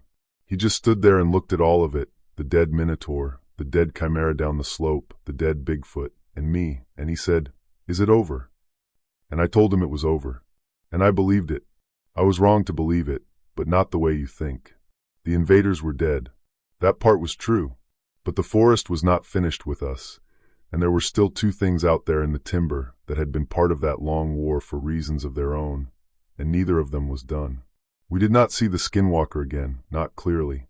But that night, our last night in the deep forest, as Danny and I sheltered in the timber, and I healed, and the boy slept the sleep of the completely emptied out, something came to the edge of our camp.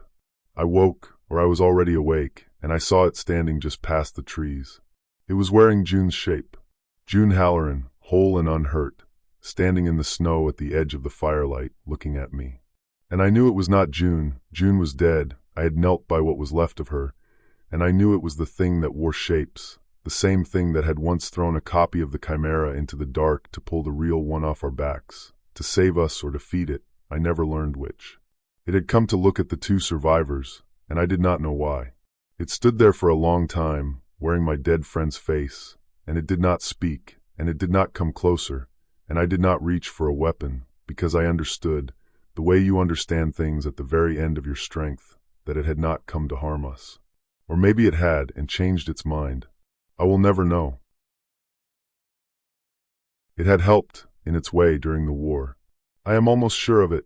In the chaos of those last days there were moments when the Minotaur or the Chimera was turned aside by something I never saw, driven off its course by a shape that was not quite an animal, and I think the Skinwalker fought them too, on its own terms, for its own reasons, because they were rivals in its forest, and it wanted them gone as much as any of us did. But I do not know if it was ever on our side.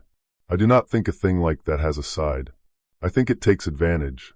I think it watched the war and moved through it and took what it could, and helped when helping served it, and would have taken us too if the moment had been right. It wore June's face and looked at me across the fire for most of that last night. And near dawn it simply was not there anymore. It did not walk away. It was there, and then it was not, and it left no tracks, and I have never seen it again, and I do not know what it was, not really, not even now, and I hope I never learn.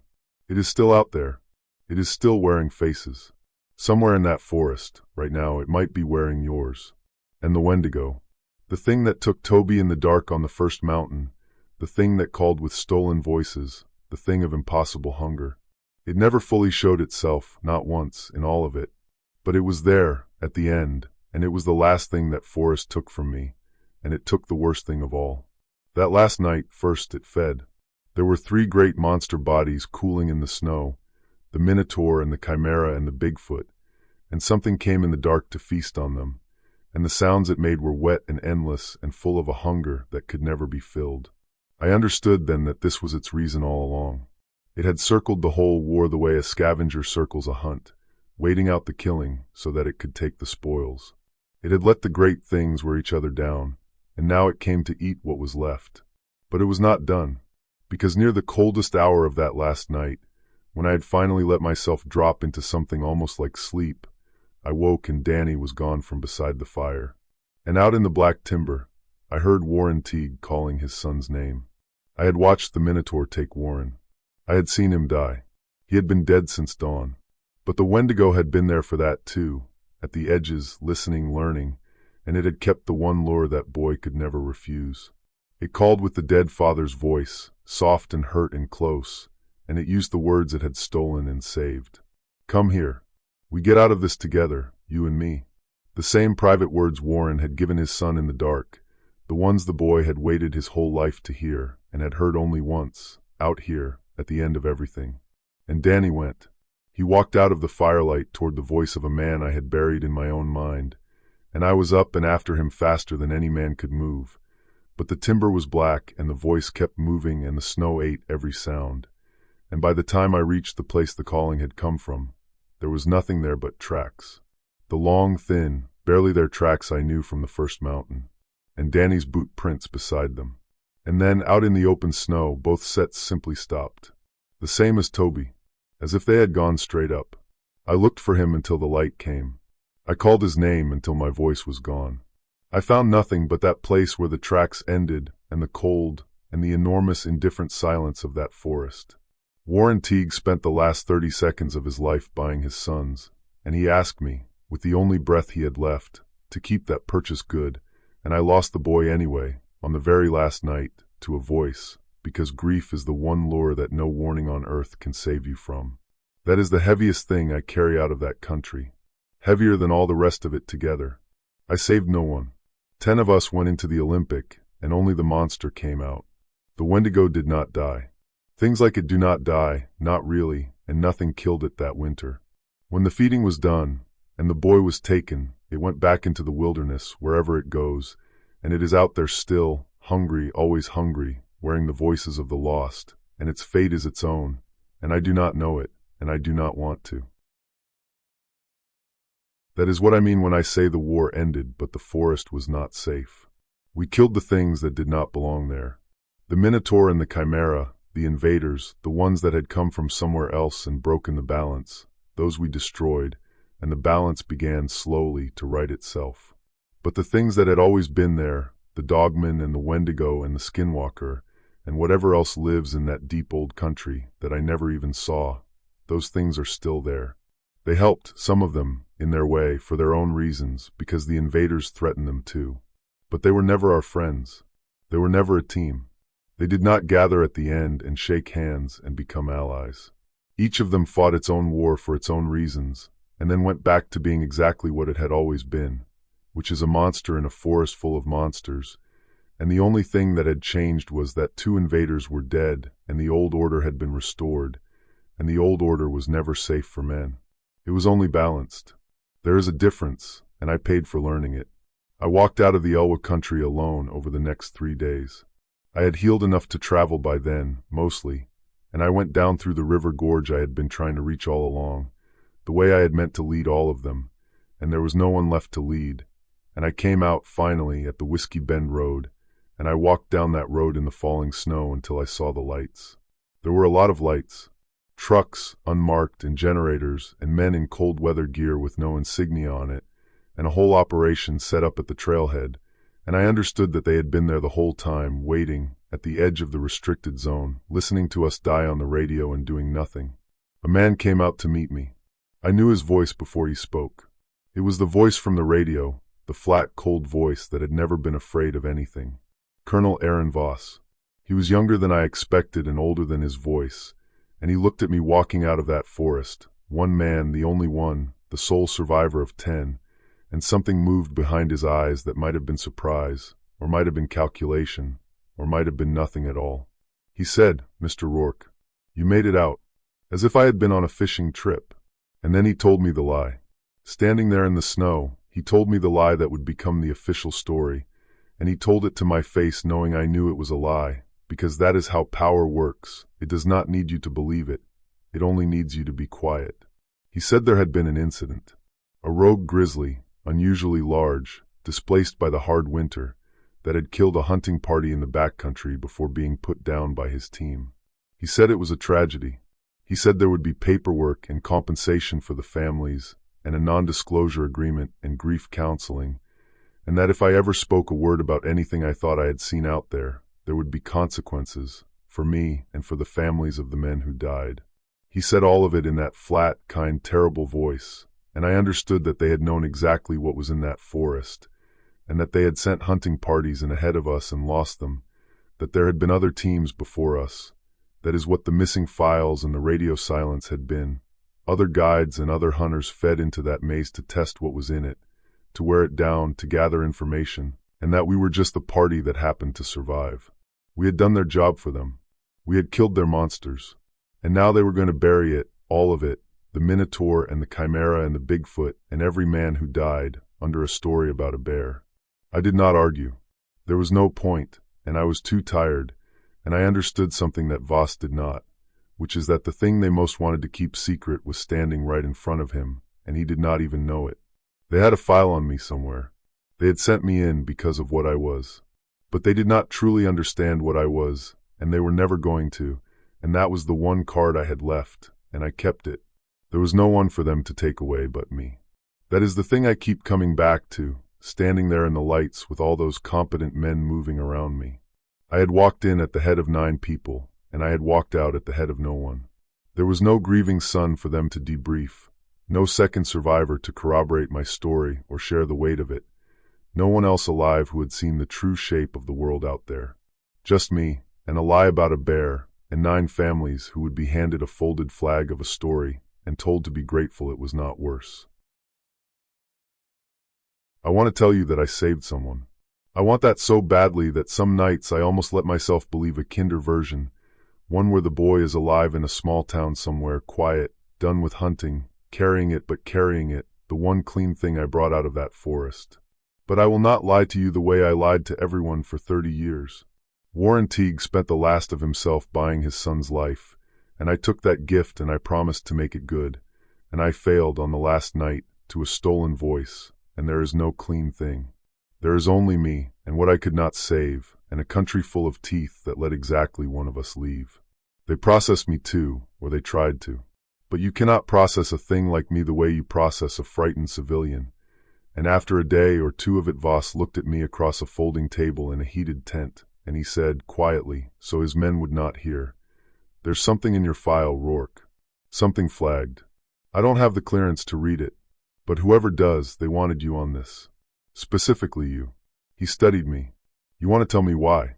And I looked at that cold, competent man who had listened to 9 people die on the radio, and I smiled at him with a mouth that had, less than a week before, been full of a monster's teeth, and I said, "Winter's hard on the game, Colonel.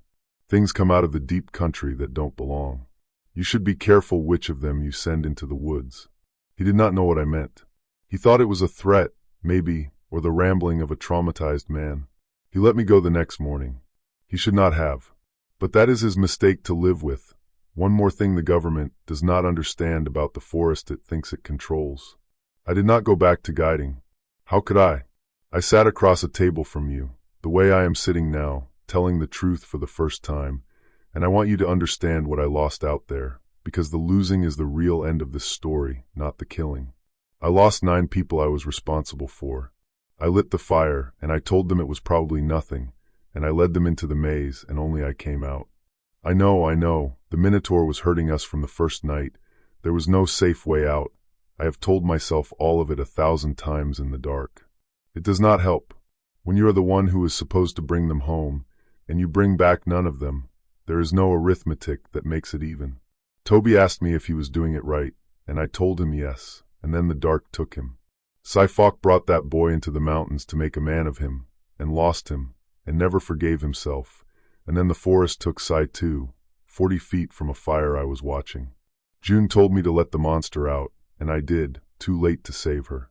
Reyes saw through me the very first day and followed me anyway, and then walked out into the dark on his own 2 feet to buy the rest of us a few more nights, and I never gave him one honest word in return. The Kesslers laughed at each other's jokes on the first morning, and I buried what was left of them in my mind, because there was not enough left to bury in the snow. Warren Teague found his courage at the very end, and I could not make it matter. Emmett knew from the trailhead that the woods were wrong, and I lied to him, and he was right, and he died by the stove far from home. And Danny I almost saved. I got him within 3 days of the road, 3 days, and then on the last night a thing wearing his dead father's voice called him off into the trees, and I was faster than any man alive, and I was still not fast enough.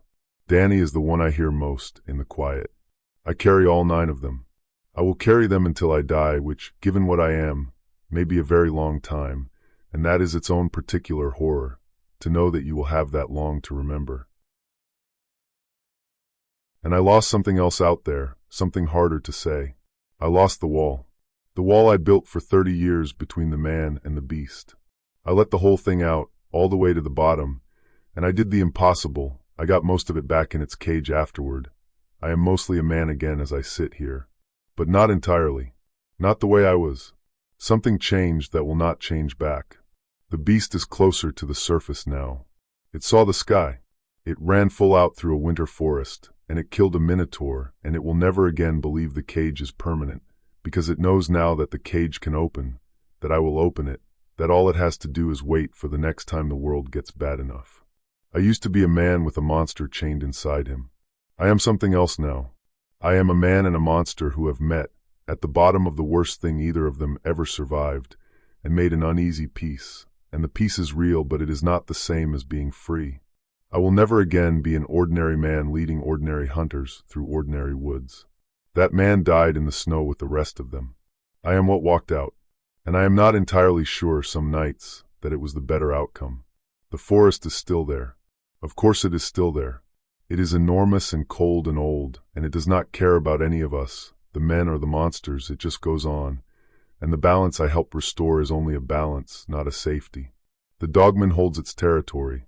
I feel it out there sometimes, far off, and I think it feels me, and we leave each other alone, 2 predators who fought one war together and owe each other nothing more, and that is exactly how we both want it.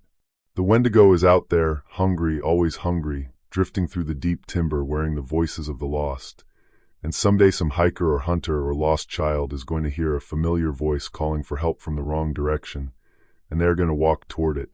And that will be that, and there will be nothing anyone can do, and the government will call it an exposure death or a fall or a bear, and the file will go into a drawer.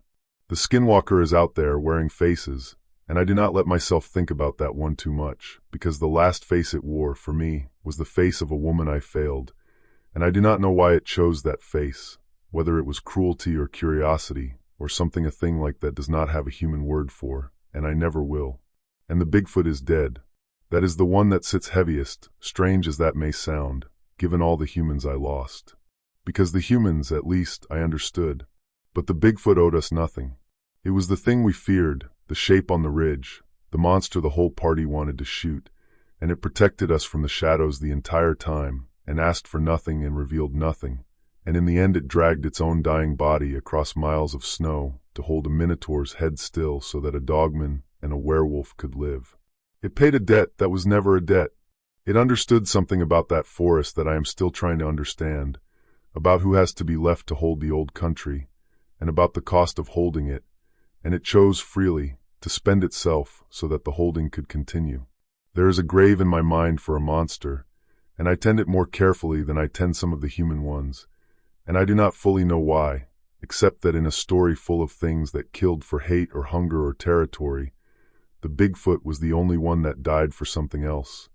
And I do not have a word for what that something else was, but I think it might be the closest thing to grace I will ever see, and it wore the shape of the thing I was most afraid of. So that is the truth. That is what happened to the winter hunting party that the government says was killed by a bear. 10 of us went into the Olympic in the last week of January. 9 of them were human and good and frightened and brave and flawed, and every one of them is dead, and I am the reason they were there, and I could not save them. One of us was never human at all, and he is the only one who walked out, and he has spent every day since wishing he knew whether that was mercy or punishment. I have told you all of it now. I have kept nothing back except the things that even I do not know, and I have left those unknown because they are unknown, and because some things are supposed to stay in the dark. Do not go looking for that country. Do not go looking for what is in it. The invaders are dead and the balance is restored, but the balance was never for us. That forest belongs to older things than men, and it always has, and it always will, and the kindest thing it will ever do is let you leave. Listen, it is late, and you should go home now, while it is still dark out and the woods between here and there are quiet. But before you go, do me one favor. If you are walking home tonight, and the trees are close, and you hear someone you love calling to you from off the trail, from the dark, from a direction they could not possibly be, do not answer. Do not go to them. Keep walking. Get inside. Lock your door. Because I am out here too now. And I am not the worst thing that is. The worst thing is still hungry. The worst thing is still wearing faces. And the forest, the enormous cold old forest, is so much larger than anyone will ever admit, and it is so very full of things that know your name. Sleep well. If you can. I never do.